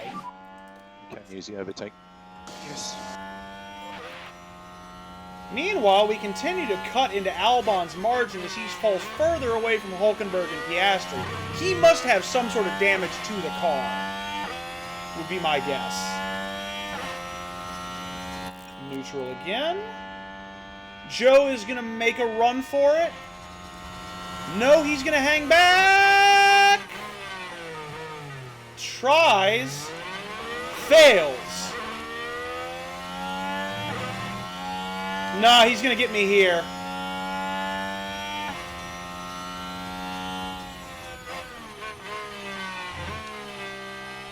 Unless I left him the space. And he's on my outside, which means he's going to get me. Because we're going to go down here into turn 8, and he is going to take the corner from... No, I'm going to take the corner from him, actually. Nice. Very nice. Good defending, Alex, just for that. Yeah. Deploy. Oh, I'm screwed.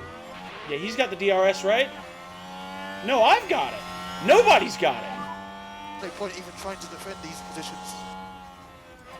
Anything can happen. Wow, that was nearly another wreck for the two of us. But this is crucially keeping Joe from doing anything with those tires against Sargent.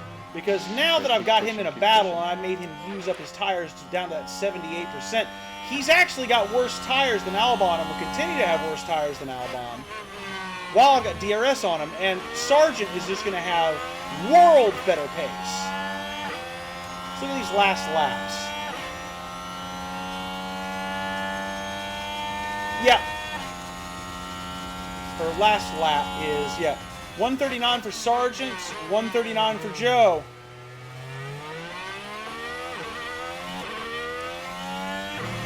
He's still going faster somehow, but it's going better than it could have gone, now that we've got a little bit of something at the back to fight with.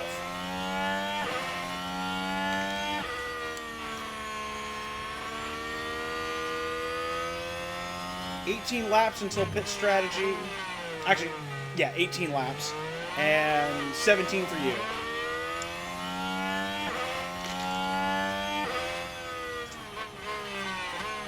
This is where we take the pain, but we do get to the softs at the end, and that's all I want. Is a good tire at the end of the race.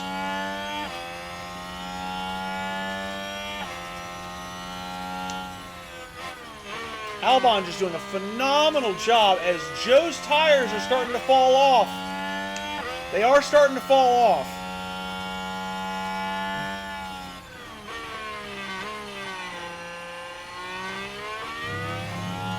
He is further away than he was. In fact, Alex, if you can get him away. Yes, copy. DRS.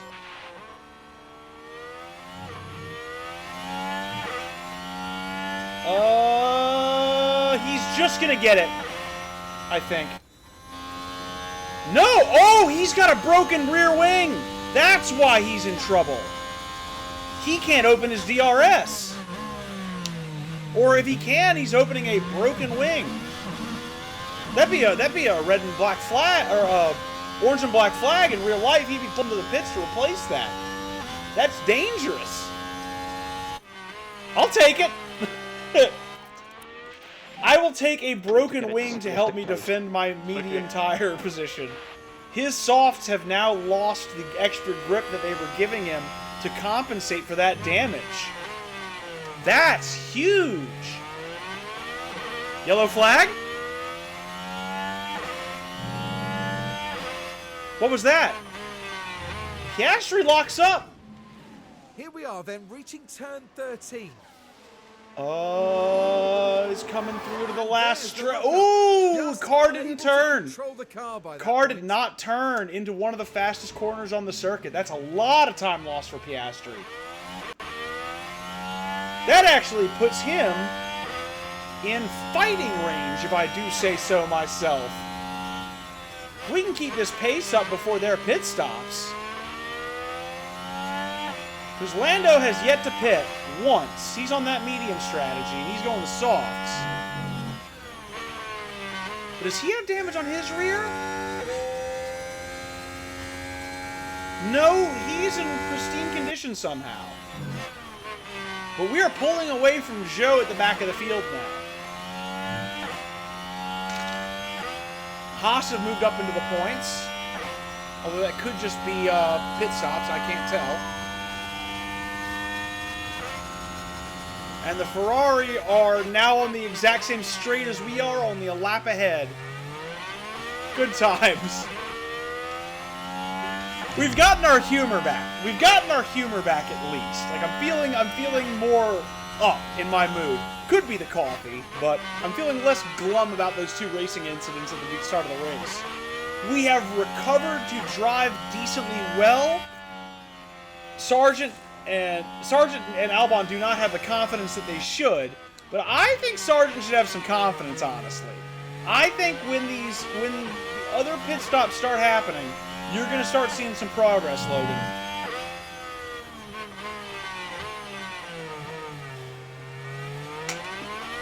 Oddly enough, he was at the back of the field, but he's probably going to have the better prospects for actually racing at the end here than Albon. Because he's just got to put up with about 16 more laps of pain, and then he can come into the pits and get his softs. Alright, so Piastri is in. We're not going to catch him. As much as I thought we might with Sargent, we're not going to catch him. Norris is in for a double stack. Now him will catch. But yeah, no. Oscar is going to come out just ahead here as Sargent, and he is on better tires as well. Like, way better tires. So I think... Yeah, we're not going to... Yeah, no, there's Sargent right there. Or sorry, Piastri right there, and here's Sargent. But Norris's race is over. Because Norris is pit for the first time. He's pits onto the first pair of softs he's going to use, but he's already being lapped. Wow. What a horrible pit stop for Lando. That's one of the worst pit stops I've ever seen. So his race is over. Because we are now a full... Albon's a full 10 seconds ahead.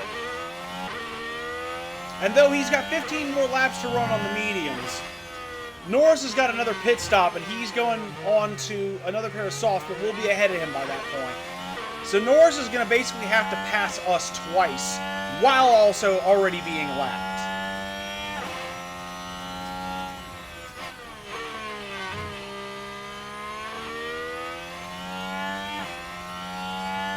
Sonoda is in.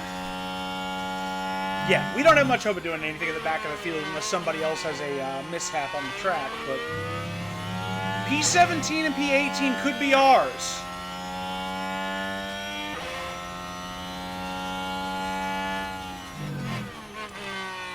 Piastri's onto his second set of softs, I think. I think we're the only people on circuit who are having to actually use these tires to their fullest. Ocon's run wide. Now we're watching Esteban Ocon here. How bad was this for but him? they need to be watching those Not back very. limits. He just pulls Perhaps right back a on little circuit. lapse in That's a concentration, nothing maybe. burger.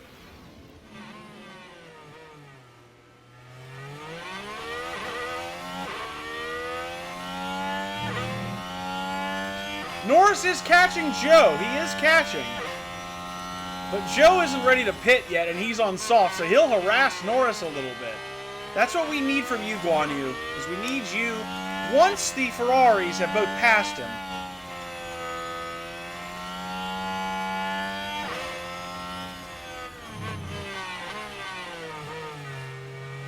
Or actually, we might not get lapped yet, because I don't think Leclerc's pit yet. No, he hasn't. Leclerc's yet to pit. So we're not actually getting lapped after all. So they're just slowing down Norris for our sakes for nothing. That's actually really nice. That's damn decent of you, Ferrari. Thank you.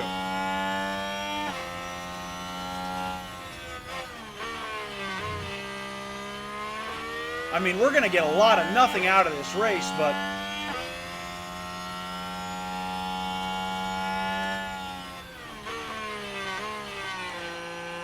it is what it is. We can be proud of the team's effort in the intervening laps.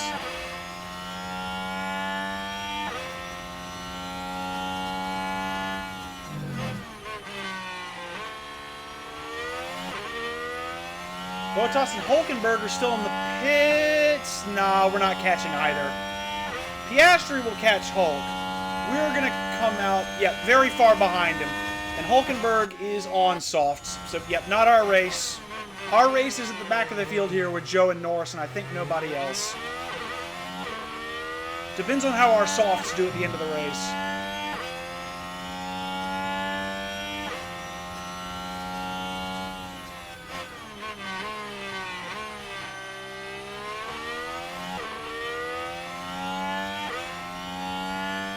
What I really need is a lot of fierce pitched competition between vehicles. Also, I need Leclerc to just keep doing what he's doing. Because he might actually screw over Joe and Norris a little bit by just being where he's at. Norris seems to be trying to stick with him for the DRS. But Leclerc's tires should be, done. Yeah, Leclerc should be coming in very soon. He's going for a one-stop, it looks like. Actually, what strategy is Leclerc even doing on these tires?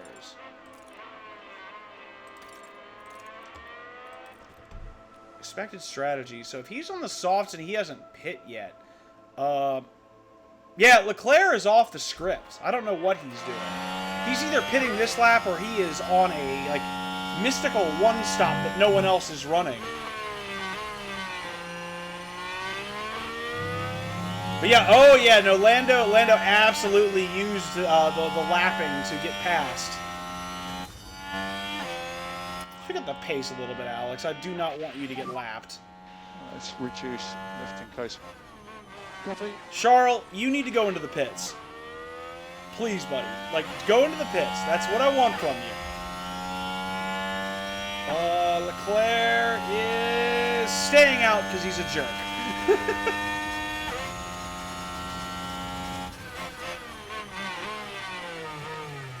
Oh, hello there. Let's see here. Frosty, I'll call you Frosty. Nice to see you, Frosty. Welcome in.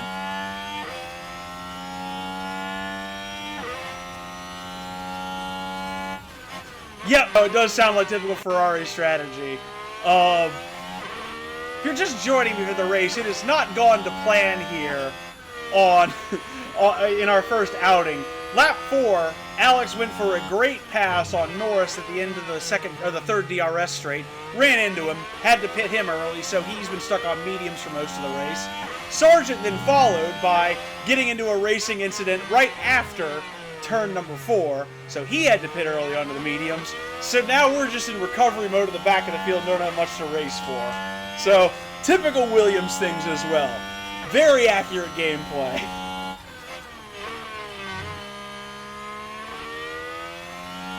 Still, Albon's done a good job here on this prolonged stint of just holding fast. And Norris and Joe have had more problems than we have. Yeah, no, it's awful. Like, definitely wasn't happy when I had both of those, but all things considered, whole point of this series is we're starting with humble beginnings. I could have had a great race. I could have, gone with Aston Martin or Mercedes and, been up in the points guaranteed.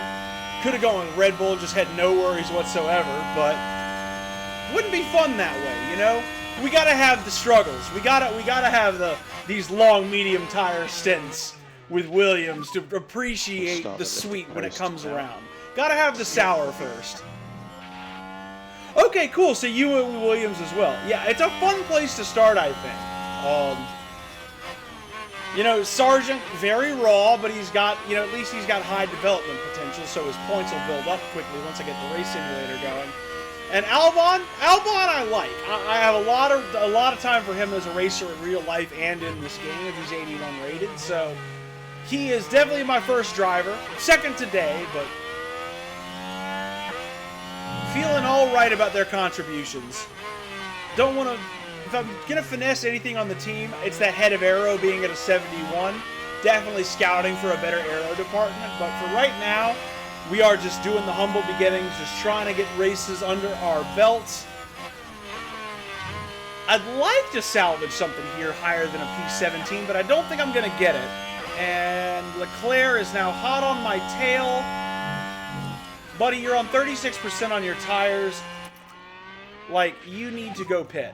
I am not giving you an easy pass to screw myself over and get passed by Lando on those softs.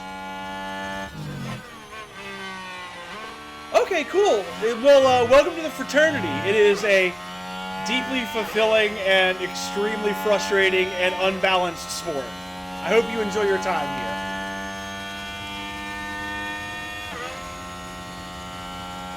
Yeah, no, Lando is just being an absolute, try-hard with this. Do not let the Ferrari by. Do not... Alex! See, right there, that is just unacceptable. You are going to attack, you are going to deploy, and you are going to go as aggressive as hell, because Lando doesn't get that spot from you. I'm sorry, but I refuse. That's, look at that, look at that. He just gets to just speed on by. Ridiculous. No, yeah, ridiculous. Ridiculous is right, Alex. Ridiculous is absolutely right.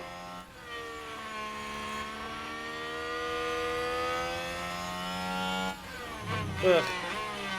What I don't like about, there's some things I really do like about this. I like the fixes to qualifying. I like some of the fixes to race strategy and to your ability to actually hang tough. I do not like the lapping mechanics in this. They've gotten worse, if anything. It is harder to deal with lap traffic, and you get screwed over more by fresh tires in this than you ever did previously on the last game. And I'm not standing for it. Lando can take that P18 and he can screw himself with it, because that is my place.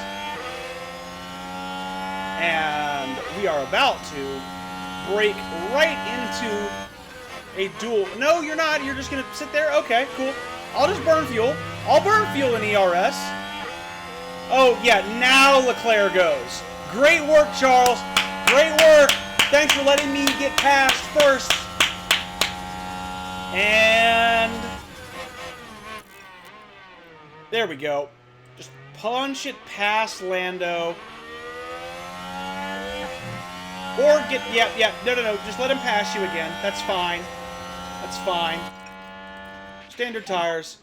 Balanced fuel. To manage tires short term.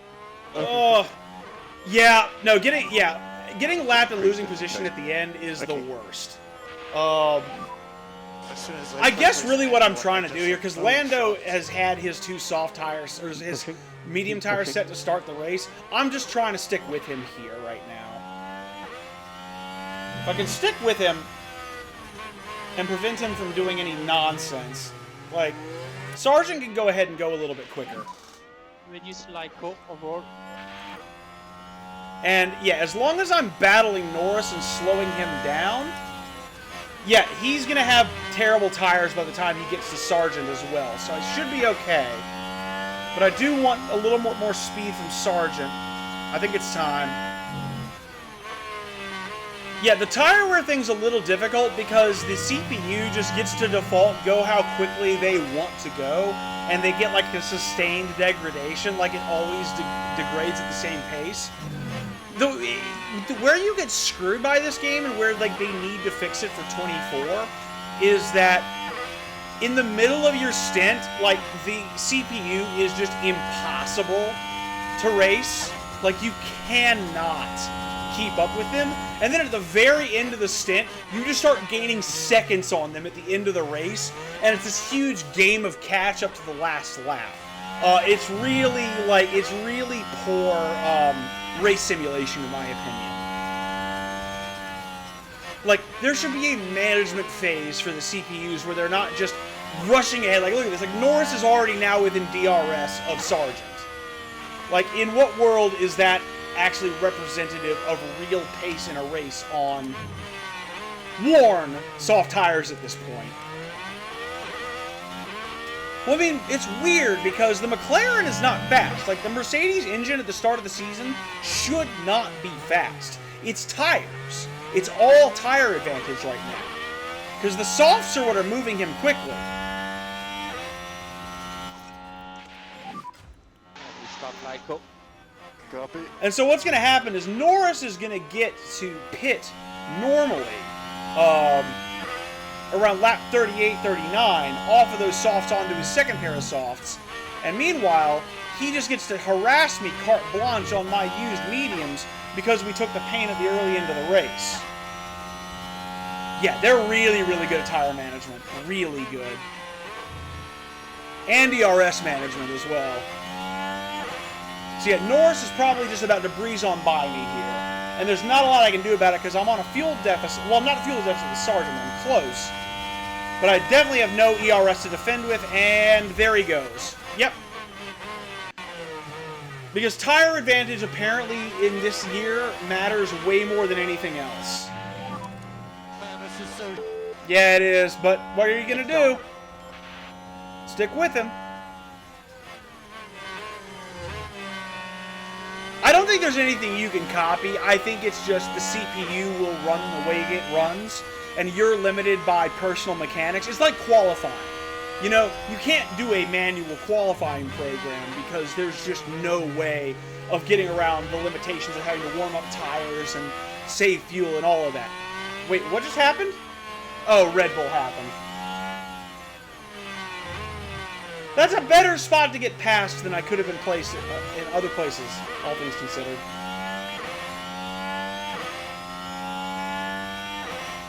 So I get some DRS, and Lando is going to get passed on a straight.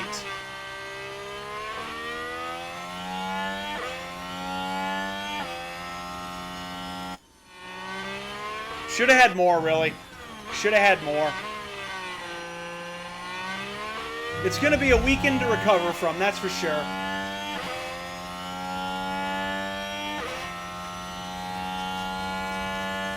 Do they? Because my experience has been that the AI just like can arbitrarily push up without significantly wearing out their tires. Like they have the ability to just push and have a constant rate of degradation, which if you try that, your tires overheat and they go off a cliff. But I'm not mad about having DRS on Norris right now. Why do I say things?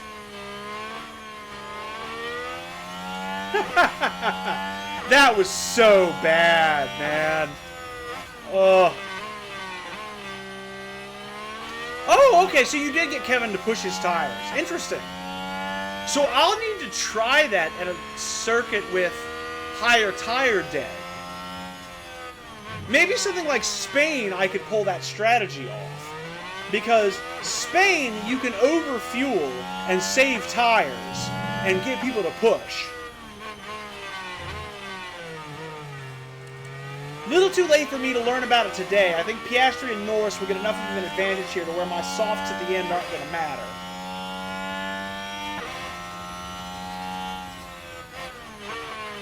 I'm in like 3 laps anyway. How long is it until Sargent's in? Okay, Sargent's in at the end of lap 34. So realistically, it's lap 28 for me. So I'm 6 laps away.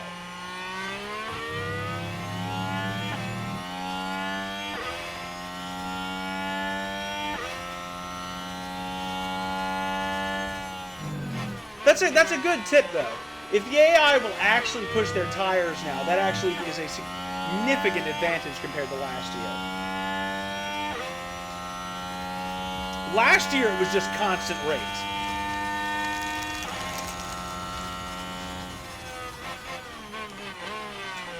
Yeah, I tried to. That's how, actually, honestly, that's probably how I had both of my incidents, because I had them on aggressive overtake, and I was giving them extra fuel or extra tires where I could to stick in DRS. And that's how I ended up with the collisions I did. So, I think if I could go back, I wouldn't push for them to be so aggressive on overtaking until in the middle of the race, and I would have just had them push to stay in DRS and push everyone around them. I think that's where I screwed up my strategy here.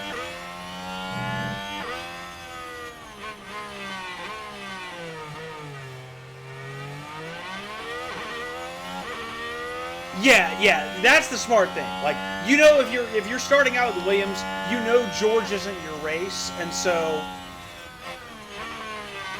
Oh, Red Bull! It's gonna have to unlap itself, or I unlap myself. Very nice. Yeah, not worth it. He's not your race. You know, even though the early Mercedes is poor in this game, like, yeah, sitting in that DRS, using his pace to supplement your own, the Williams, same engine. Like, that's a really smart strategy.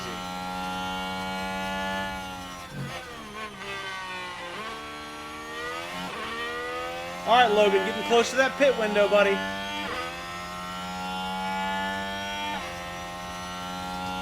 I think one more lap until I'm really going to just start just absolutely turning these tires into ash.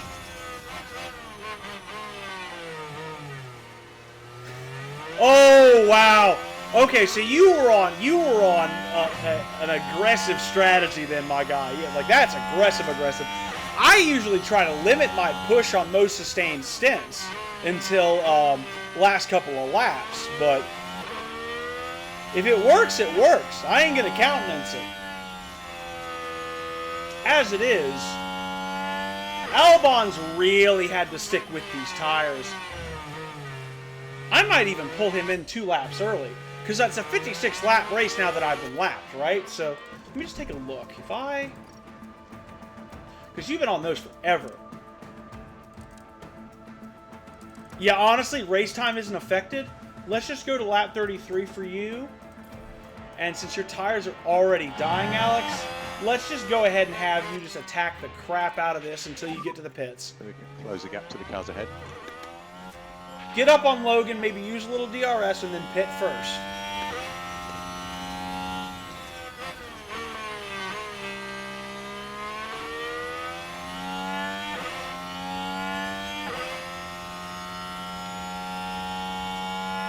This is all really good info. Like, I'm learning a lot. Like, thank you, Frosty, for those comments, because I'm definitely learning from that. That's super helpful, actually. Okay, yeah, no, if you're on a comparable pit strategy and he's just chewing through his tires, that tells you something. So they match your effort. So they are actually pretty adaptive, as it turns out. That's cool. All right, time to push your tires aggressively as well. Focus and push. And I think you're about to get lapped again, right? Because, yep, there's Verstappen. Let him by. Goodbye, Max. And now we continue. Actually, your tires are even better, so I can just have you attack Logan. Done. I'm going to have him do that. Gotta conserve fuel with Albon, because I went way too nice with it, or way too crazy with it. But Logan's in good shape.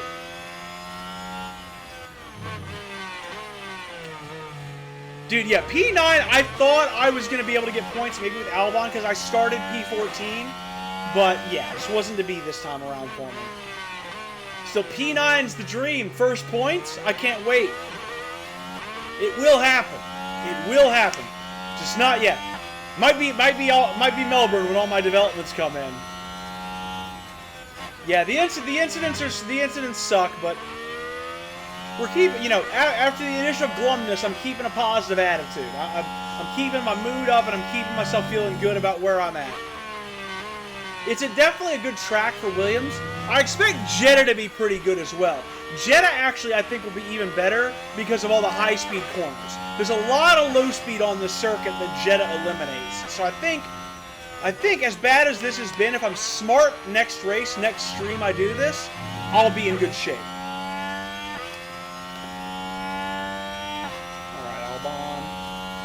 One lap away from pitting, buddy.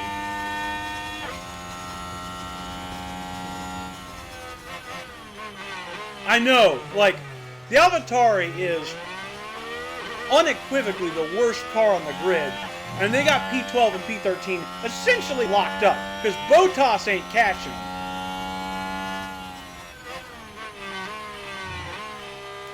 I'm about to have to tell Albon not to fight his teammate, damn!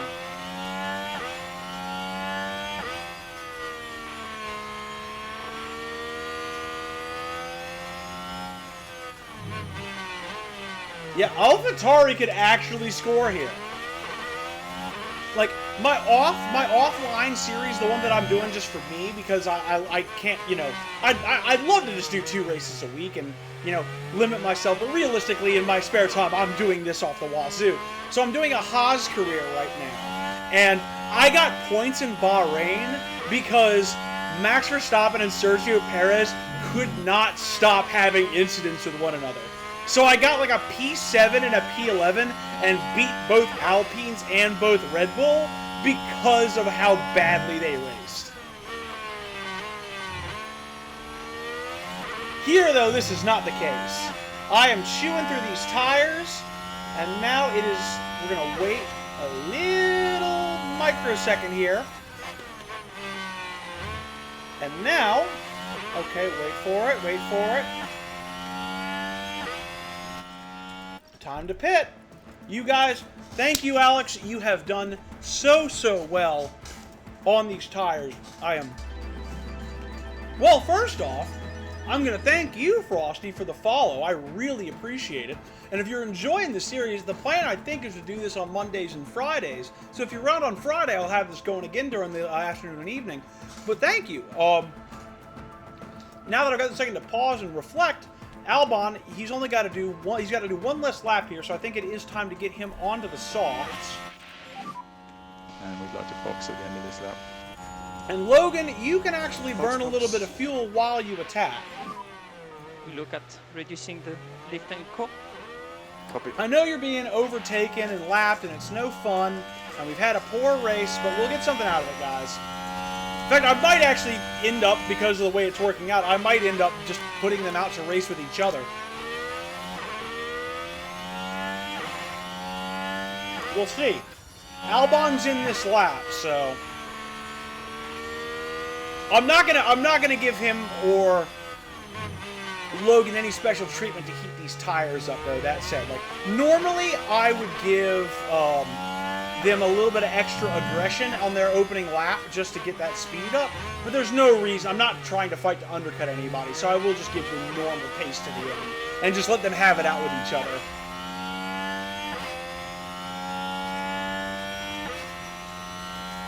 As a matter of fact, they are fighting each other. Look at this. That's a battle, and Tsunoda is holding firm right now, but De Vries is performing like a god. He's performing like it's Imola, or not Imola, Monza 2022. Look at this. Meanwhile, Alex is going to get lapped one last time, which will ruin probably any chance of him getting into Sargent's race. But he comes in after a very tough stint. I appreciate what you did. And meanwhile, thank you for the Q, Gaten. We will get Logie Bear in on this one. All right, he's pushed enough on the fuel, but Yeah, the copy. tires can still keep pushing. And box. Alex looks like he's going to have a nice window Copy, box. here, dropping in, I think, after the want to Alpines is leave where he's court, please? dropping. Yep. Sonoda might indeed catch Kevin. What tires are they on? Yeah, they've each got to stop again, and I think they're both right stopping for... Maybe they're both stopping for mediums. It's going to really depend on what tires they stop for in that segment. So Albon is out, and he's a full 10 seconds ahead of Joe, who is on mediums for the end of his race. So we have got Joe covered.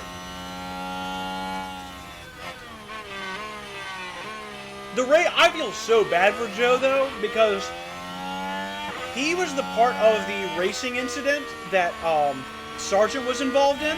What happened was they tried to stay side by side coming out of turn 4, got stuck in turn 5 and turn 6 and hit each other. I get knocked off the track with Sargent and break my wing badly, so that kind of sucks. But basically, Joe stops on track, and then Norris ran smack dab into the back end of Joe. So Joe, I believe, yeah, he's still got a cracked rear wing. Can't use DRS the entire race. He's in a worse situation than I am. You know, I would love to say I've had the worst race, but that goes to Guan Yu there. He has had a terrible, terrible time. Russell and Stroll, yeah, that Mercedes is fast, and Russell, I think, has got better racecraft than Stroll. If they hit, we could see a safety car. But this game can be very, very finicky with those safety cars. My 2 racing incidents, nothing pulled them out, or even a VSC. White line. So we'll see. All right. So that actually ended up going quite well, because I think I'm going to get DRS here. Do you give me DRS or not? Nope, no DRS. Oh well. Still, he and Albon are in relatively the same window. Sargent's tires will heat up. Kevin and Yuki. Oh, yeah! What in the world? That gap just decreased. Or increased significantly. We can actually, yeah, we don't really need to pay too much attention to ourselves, although, Logan, you've done a great job heating up the tires. I shouldn't let you do that. Copy. Let's see here. Yeah, that interval just got jacked up. And De Vries is losing pace to Sonoda as well. Our biggest race is right here with Russell and Stroll. This is the, although, Leclerc and Verstappen. Oh, wow. I say that, and Leclerc just got done dirty trying to pass that, was it Norris? Yeah, it was Norris. Absolutely held up the Ferrari. Kevin, what was his last lap?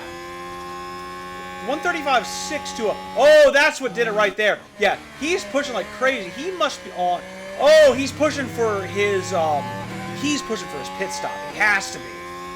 Because a 135.6 versus a 138.3, either Sonoda got involved in a duel with De Vries, or this is an in-lap. So you're pitting right now, Kevin. No! No, it's not an out-lap. Or an in-lap. That's astonishing. That's very weird. What in the world is he trying to accomplish?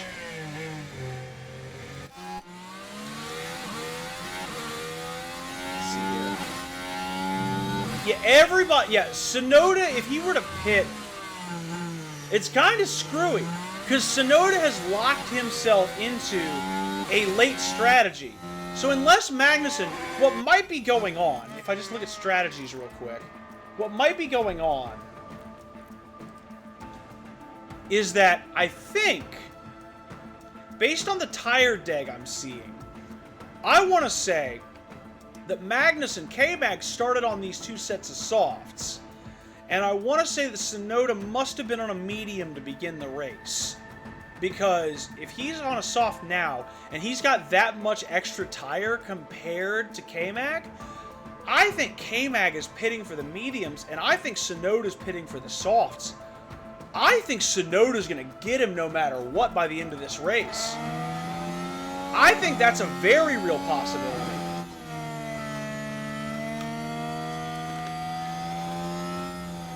Let's see here. Checo's in. Checo's in and Checo's for mediums. And he had very worn tires. So I think that might be the cue. See here. Perez is the only one pitting. Alonso is... Or actually, yeah, that's Alonso who's staying out. Hamilton is staying out. Russell and Stroll. Stroll is in. And Russell is in. What are they pitting for? Yeah, dude, this game is hard. I like it, though. I gotta say, I love how much more of a challenge F1 Manager 23 feels like than 22. Because 22, I felt like you could game the AI like Motorsport Manager once upon a time and actually thrive. This is hard work. Alright, Sonoda is coming up on the... Oh, no, he's already gone past. Magnussen's in the pits. Magnussen's in. So is Magnussen going to pit to mediums? Sonoda is continuing on. Sonoda's got a different strategy. De Vries is staying out. Kevin Magnussen is going on to softs for the final stint of the race. He is going to have a major undercut on the AlphaTauris. I don't think they've got any shot. Meanwhile, we've got Perez on new mediums. Ocon. Oh, Russell comes out ahead of Stroll. But he's come out on mediums, and Stroll is on those softs. This is going to be interesting. Everybody else on some form of used tire right now, except for these two, together in the same fight on a different compound. This is not going to go well for Russell, I predict. Let's take a look. Meanwhile, in the back, Albon has caught up to Sargent. We should probably head back there. As much as I would like to watch the battle up front, let's jump to the back here. Haven't given him any special orders. Teammates are allowed to fight. They've both got ERS battle assist on. Left in neutral, leaving the tires where they are, fuel where it is. Equal terms. Let's see how they hash this out. Albon with a good try into turn 1. He's going to save up. Maybe he gets the move done here in turn 4. They're also both on moderate aggression. I don't want them going overly aggressive after the race start. They clearly haven't earned that right. Albon is going to wait. I think he must be waiting. Sonoda and De Vries double stack. We could catch Norris, who is on softs and hasn't pit yet. This is a horrible strategy. Look at this. Look at this. De Vries is getting shafted. Lost crucial time to Bottas there. What a horrible strategy call. And now Piastri is in. Piastri's in. Norris is far enough behind where he can make a double stack viable. Piastri is going on to soft tires. Norris is continuing. He's already had his soft tire or his medium tire stints, so he's going to continue. Piastri is going to have the weaker tires, but Norris is so far going to be so far behind that it will not matter. Sargent has officially been passed. I missed the pass. I'm missing overtakes so much that I could be a director for F1 TV. It looks like it happened because of the AlphaTauri pass. Yep, we're gonna come out behind Piastri. It looks like.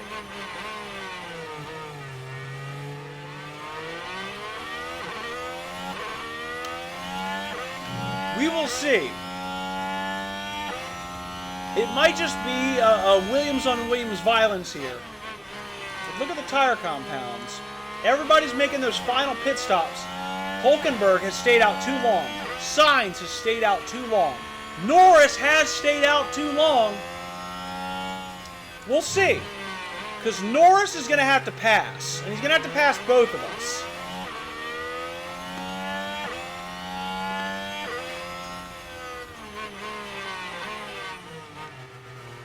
If anything, this battle might be costing us. Nope, not anymore.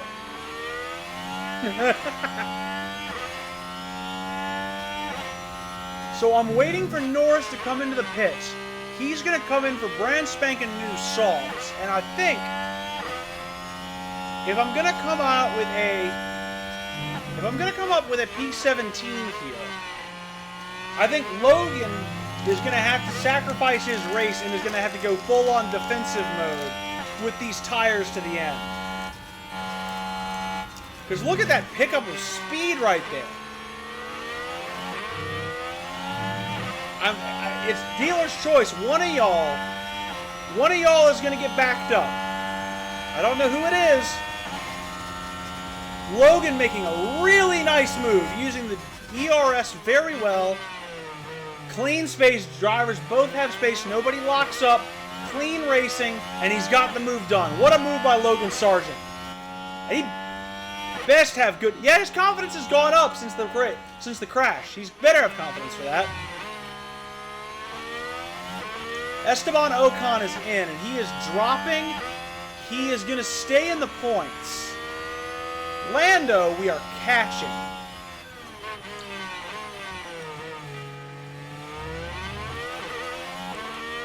Lando is on 45% tire wear. Hulkenberg is on 39% tire.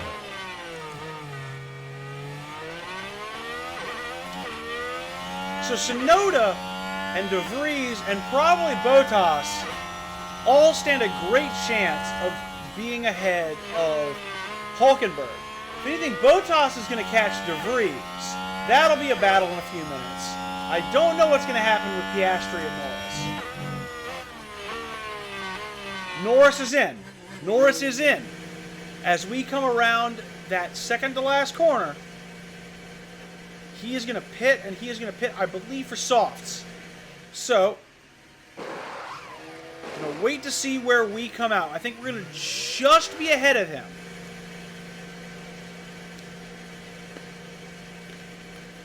And there goes Alex past.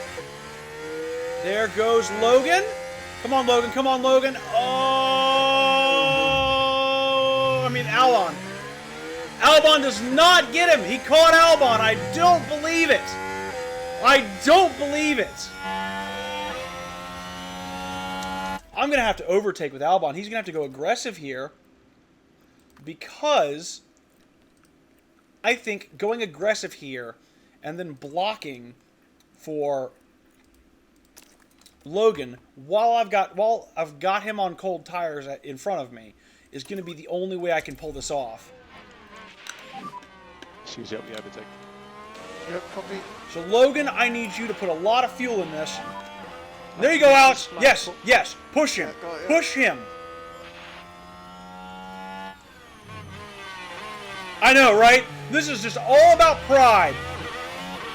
All about pride, getting ahead, and now it is time to be the world's most annoying driver in history.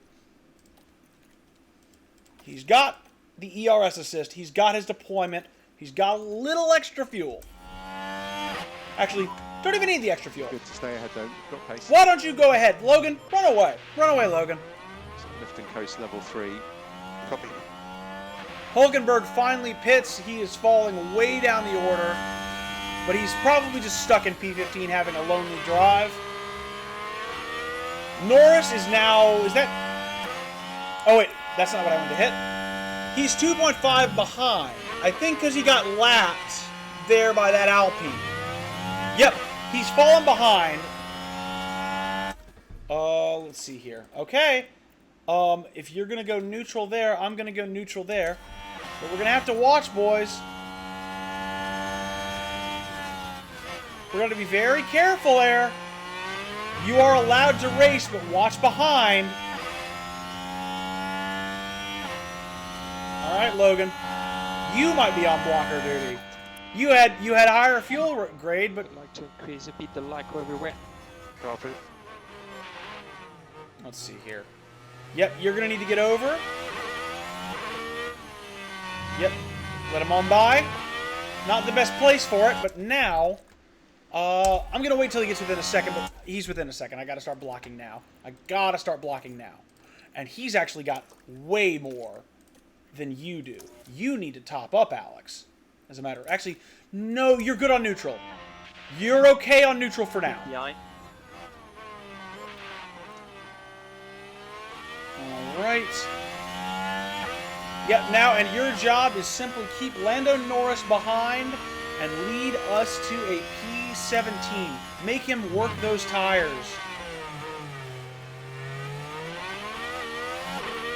Make Lando work those tires. That's all I want. Yeah, you do need to actually top up Albon. Let's get the pack under control. Albon. He actually used way too much energy.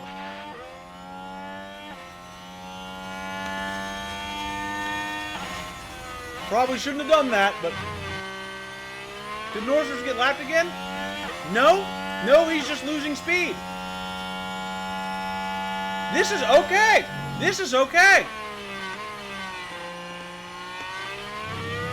Yeah, I can't believe Norris stayed out of DRS for that. That was very nice.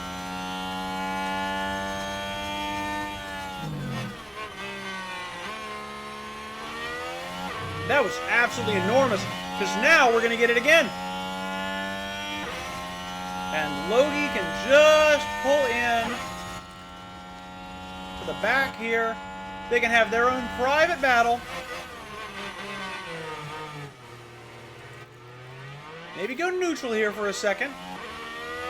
Don't let Lando back in the race because you're fighting. Don't do that.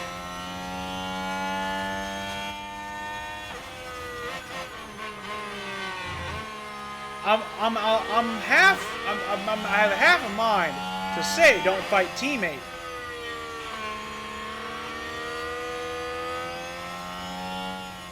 I have half a mind to request that. But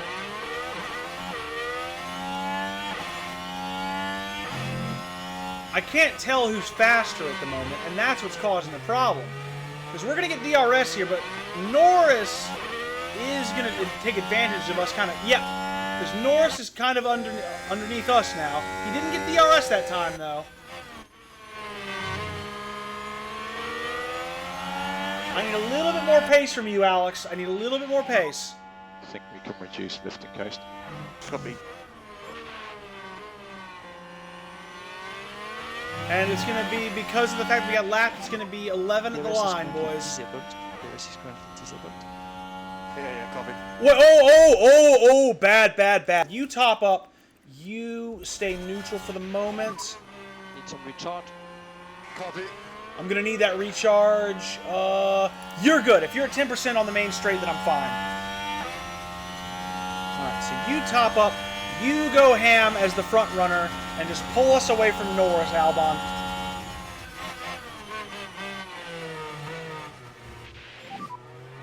I can't do anything. That's okay, Logan. We don't want you to do anything. We just want you to stick position. Hold here and act as a blocker. In fact, it's time to put you back on defense strategies. Keep him behind.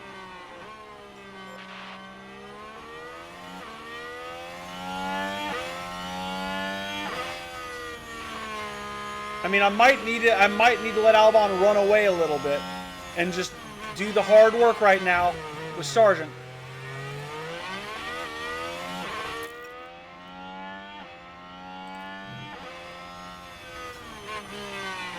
I've still got DRS. So does Norris now, though. So he is going to get pulled along. Tire wear is okay. I'm at 72 and 71. Norris is going to have better tires the rest of the race. He just is. Because of that incident, we have to push long on the soft for our end stint. But it is still preferable to being on mediums right now and having to worry about Norris having better tires still. I'd rather be on worn softs right now than pristine mediums. Just goes to show how weird they are at this track. And we are now officially in blocker mode. Yes, we are.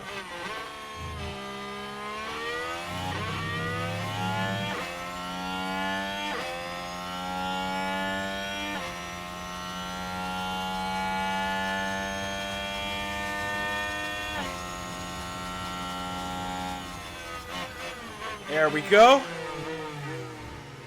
That's cool.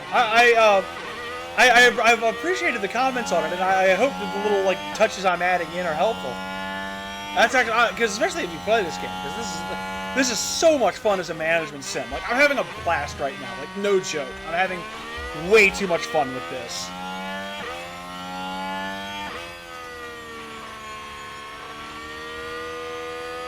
And okay, I love your work, Logan. I love your work. Let's increase lifting coast. So I can actually afford to use a little bit more fuel here because I'm a lap down already, or I've been lapped. Copy. Blocked Nora, something fierce there, couldn't accelerate well. Can't make his dive. And the gap increases between Logan Sargent and Alex Albon.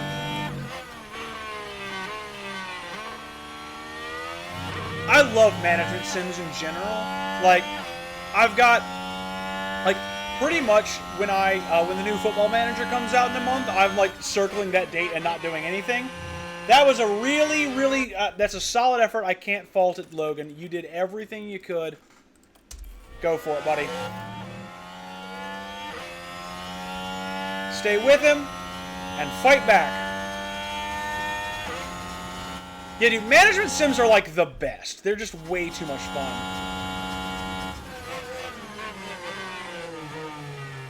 By the time Lando gets to me, he will have used the best of his tires.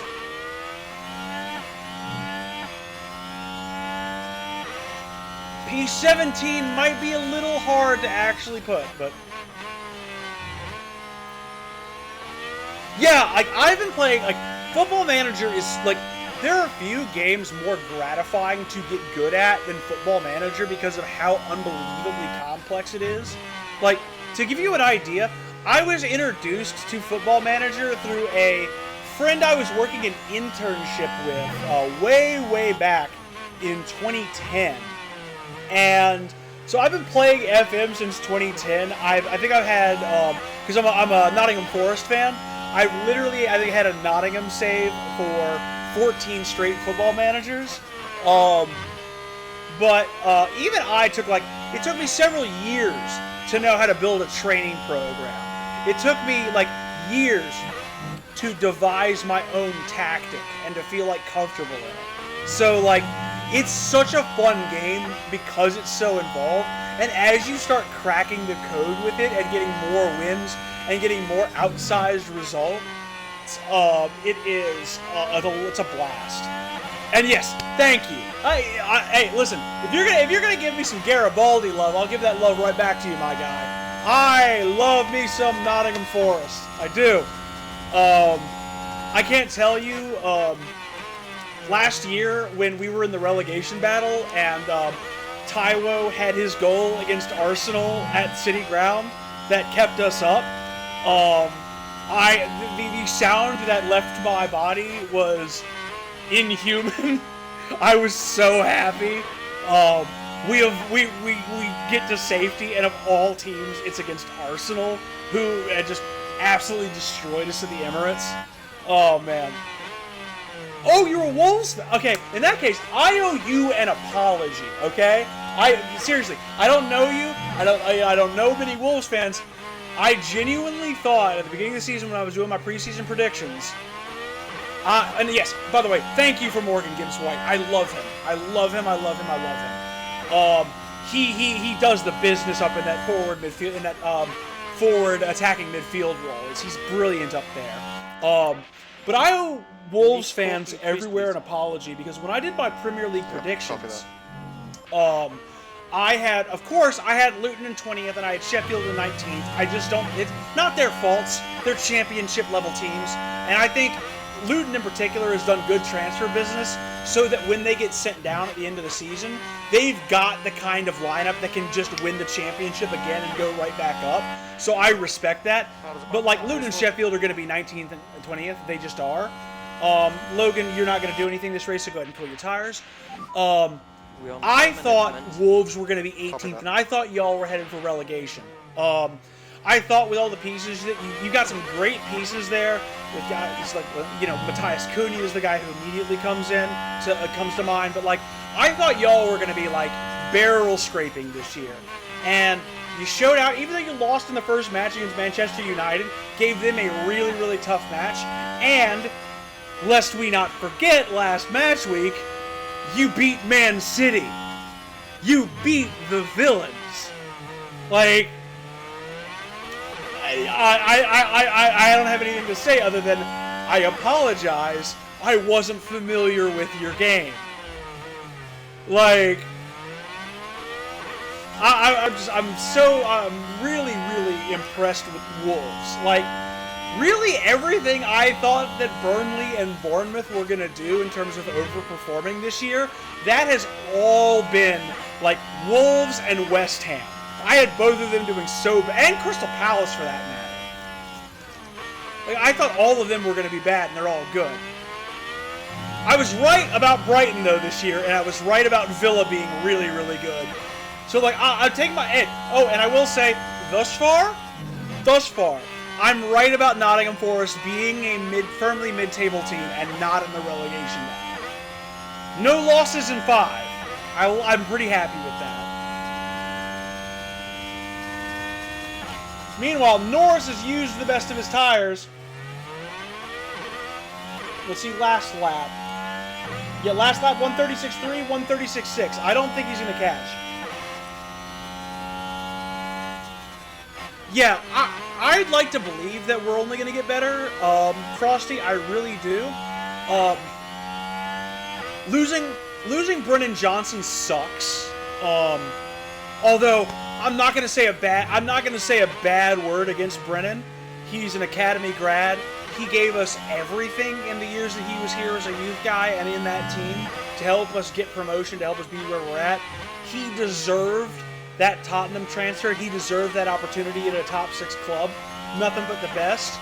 It stung to lose him, but if we've got to replace him up front, and we're going to replace him with Callum Hudson-Odoi, who fits Forest, like, literally like a glove, I am so hype about that. Like, if we had to lose Brennan Johnson, getting Callum back was the best thing that could have happened.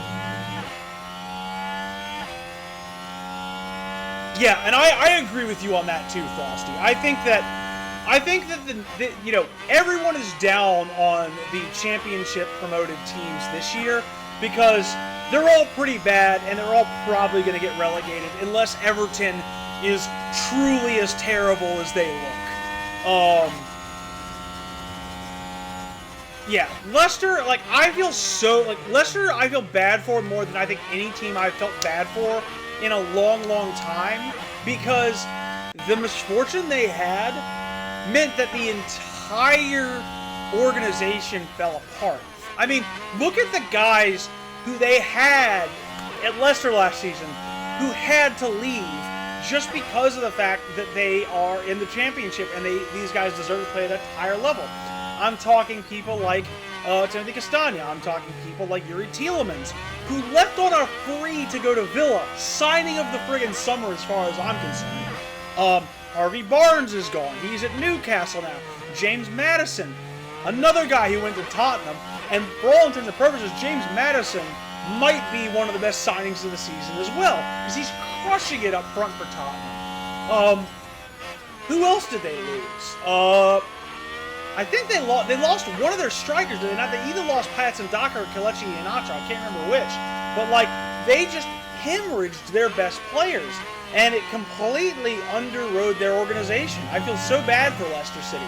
Because, yes, there are technically Nottingham's closest rival within the Premier League when they're up, because they're technically our closest commute between stadiums. But that doesn't mean I wish them ill of relegation for them to fall apart, because it's not like they're Notts County. It's not like they're our heated historical rival. And I am excited for Ipswich.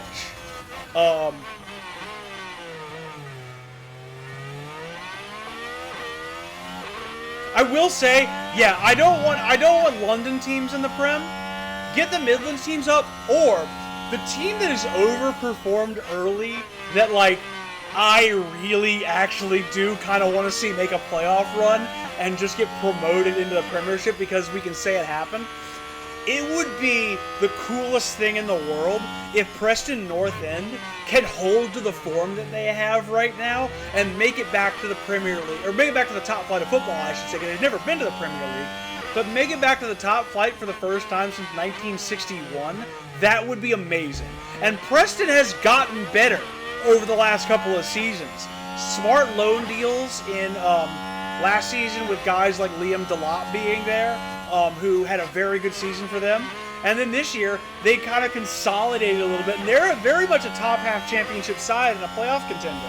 Like, I would love to see Preston do well. But yeah, no, London teams can get relegated. That's fine. We don't need them in the league. Oh God, yes he is. Thank you for keeping me up to speed on that. Because I am gonna, speaking of up to speed, I'm going to need to. Can't really deploy, can't really push, and I can't really defend. There's not a lot I can do just yet. 6 to go. I'm gonna have to. One more lap and I can push the tires.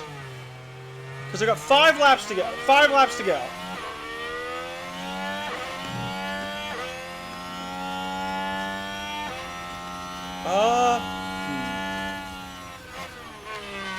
I am a compatriot of Logan Sargent's.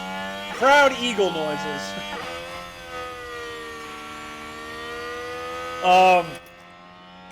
I about to say, like, I really am. You can reduce lift and coast. It's cool having an American back on the grid. I enjoy that. It's the first time since Scott Speed in 07, I've got a countryman to root for. So, I don't know. I don't think. Oh, the closest thing that there's ever been to an NFL manager game is it's called like Head Coach or something like that. It was released like NFL Head Coach. It's like it was released on like PS2 or PS3 around like 08, 09. And that one turns you into the coach and gives you roster decisions like that. But really, like, you're kind of stuck with Madden if you want to do a franchise. It's really frustrating. Increase lift And and the coast. baseball one is amazing. Out of the park Yeah. baseball is really good. I haven't bought it since I think 2021, but I love me some OOTP. I had a very, very fun Mariners sim on that How many game. laps do you have? 5 laps to go. I would recommend it. There are definitely some flaws. It's Yeah, copy. I would say it's less refined than Football Manager is. It's less seamless in the gameplay. But because it's baseball, you have more control over the minute minute-to-minute decisions in every game. And I think that part is very interesting. They need to add a little bit more elegance to the thing between games. But that being said, OOTP, if you see it on sale, particularly around like the Steam Winter Sale or like back to school sales when those happen, it's absolutely good to do that. Okay, cool. I can respect that. I am actually, I mean, technically, I don't know if you're from the States or not, but as somebody who roots for the team in the opposite state, go Eagles. What just happened? Another competitor just spun. Who spun? Yellowhead. Oh, George Russell had a spin. What happened here? Oh, welcome in. Nice to have you in for the UK. Oh! Well, there's that. Your compatriot went around. No, hey, don't worry. I am used to our reputation. I am. Trust me. I've had people do that to me seriously when it's come to the Eagles before, and I get it. We are a proud but deeply opinionated fan base, and when you come after us, we tend to go for the jugular. Oh wow, so Russell really is your guy then. He's a Brit and he's a Wolves fan. I'm sorry. I wish I could be giving you better George Russell content on my stream. I sincerely apologize.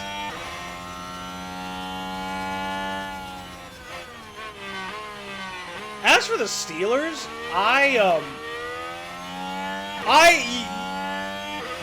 the 2023 Steelers confuse me. Like, they confuse the crud out of me because there's a really talented defense in that group. There's a really talented offensive line there and weapons. Your offensive coordinator is the worst coordinator in the league, but you know that. Like, you lot know that Matt Canada is terrible at his job. And yet, because Mike Tomlin is only capable of having a winning record, you're 3-2, and you're still probably going to go 9-8 on the season, because that's just what the Steelers do. Every single year. Every single year. It is 9-8, 10-7, 9-8, and Mike Tomlin will always get you to that mark somehow. I don't know how, but it's eternal with the Steelers. Which means, with the way the Bengals and the Browns are kind of not about it, Steelers are going to be in the wild card race this year. They are. Mark my words. I don't mean this. I do not mean this comparison as an insult. I mean this genuinely.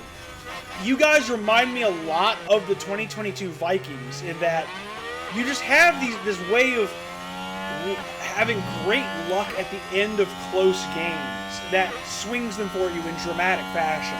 So I think you really do stand a very good chance of actually getting yourselves to 10 or 11 wins this season, just by the nature of the way things are working out for you in close games right now. It's very last season Vikings-esque. Also, again, thank you for pointing out that Norris was on his way while I was chatting with you. I completely forgot. Because now that I've put a little bit of distance in this, he's actually not going to catch me.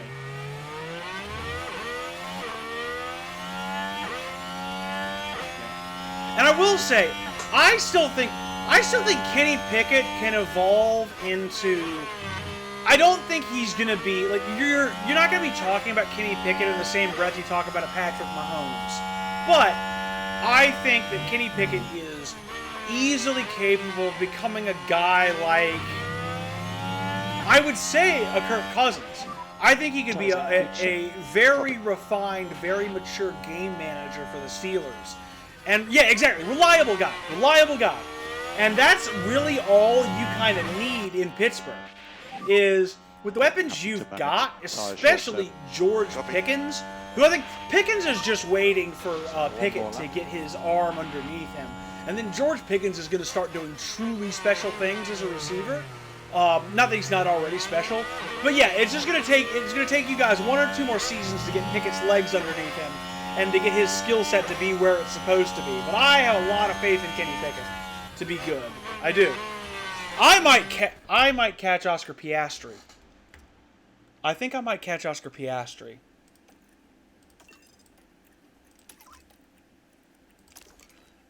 When Lewis laps him, I'm going to be right on his tail. Can I get P16 after all of this? You can close up. Come on, Lewis. Push up to Oscar. Fuel. Yeah, you really, like, quarterbacks are so, like, Low fuel, so be mindful. hot and cold. It's a very, very odd position to try and assess and try to nail down. Like, a great example is my... Congratulations, Sergio. A great example is my quarterback in Philly. Jalen Hurts is... He was a second-round guy. He was considered to be a development project, like very much a work in progress. And we now have the winningest quarterback since 2021, a guy who is 22-1 in his last 22 starts, despite the fact that he is not going to light up the score sheet all the time, or light up your fantasy value. He is excellent at goal line rushes and at managing the system. He's a game leader. He's a mature kid. We're not going to quite get there. I needed to push for 1 extra lap, but we will take a P17 after a bad race. I will take that. P17. Sorry for that, it didn't have to be. Not a great day. Not a great day, but we give a round of applause to both guys as they come across that finish line. Second flag. P17, Was it F1? P19. Only way to go is up, boys. Copy box, copy box.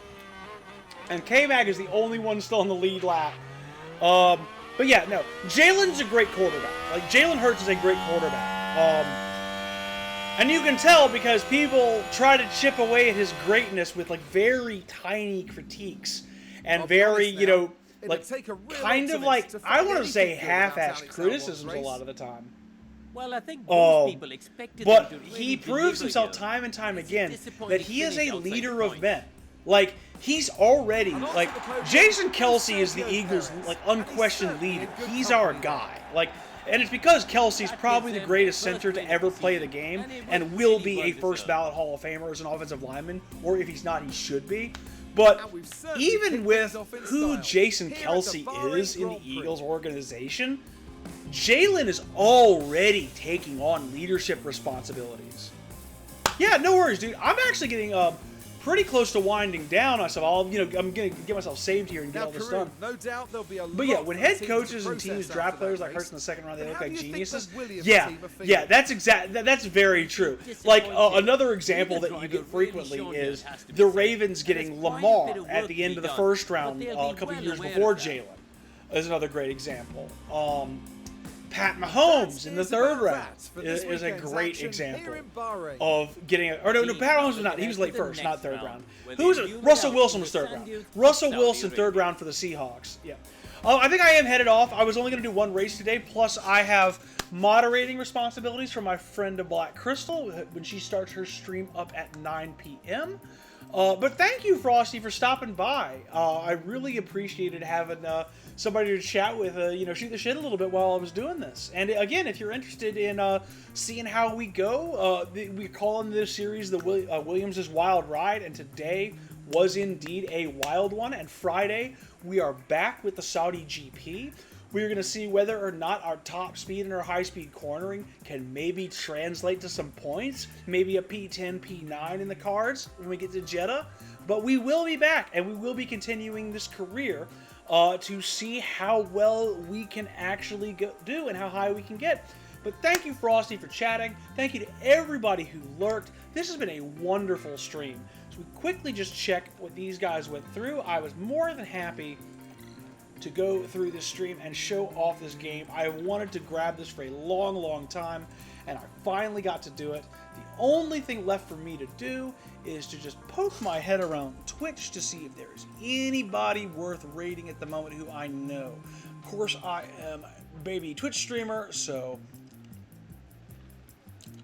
do I know anybody? Oh, Platycord is on. Platy is doing Tears of the Kingdom as well. She is a delightful person, so I will go ahead and pass off the raid to her stream and make sure that you say a fond hello to her.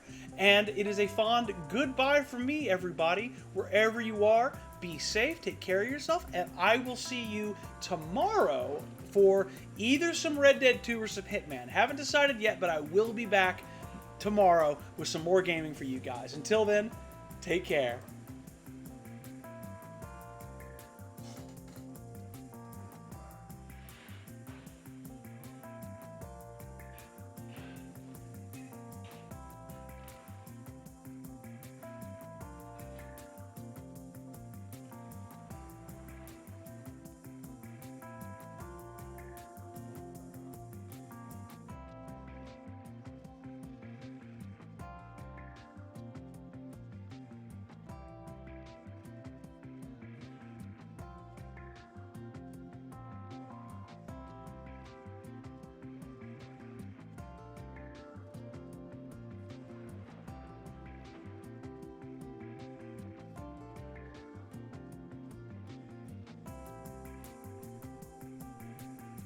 I like using Ultra Hand for creating gimmicks.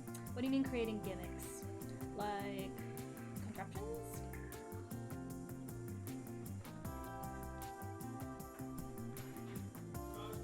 Yo, what's up, Ace Space? Welcome in, hope you're doing well. Thanks so much for the raid, I appreciate it. YNW? Yeah, welcome in though. Thanks so much for the raid, I appreciate it. We're just chilling, playing some TOTK today, but I hope you're doing well. What the hell? Oh!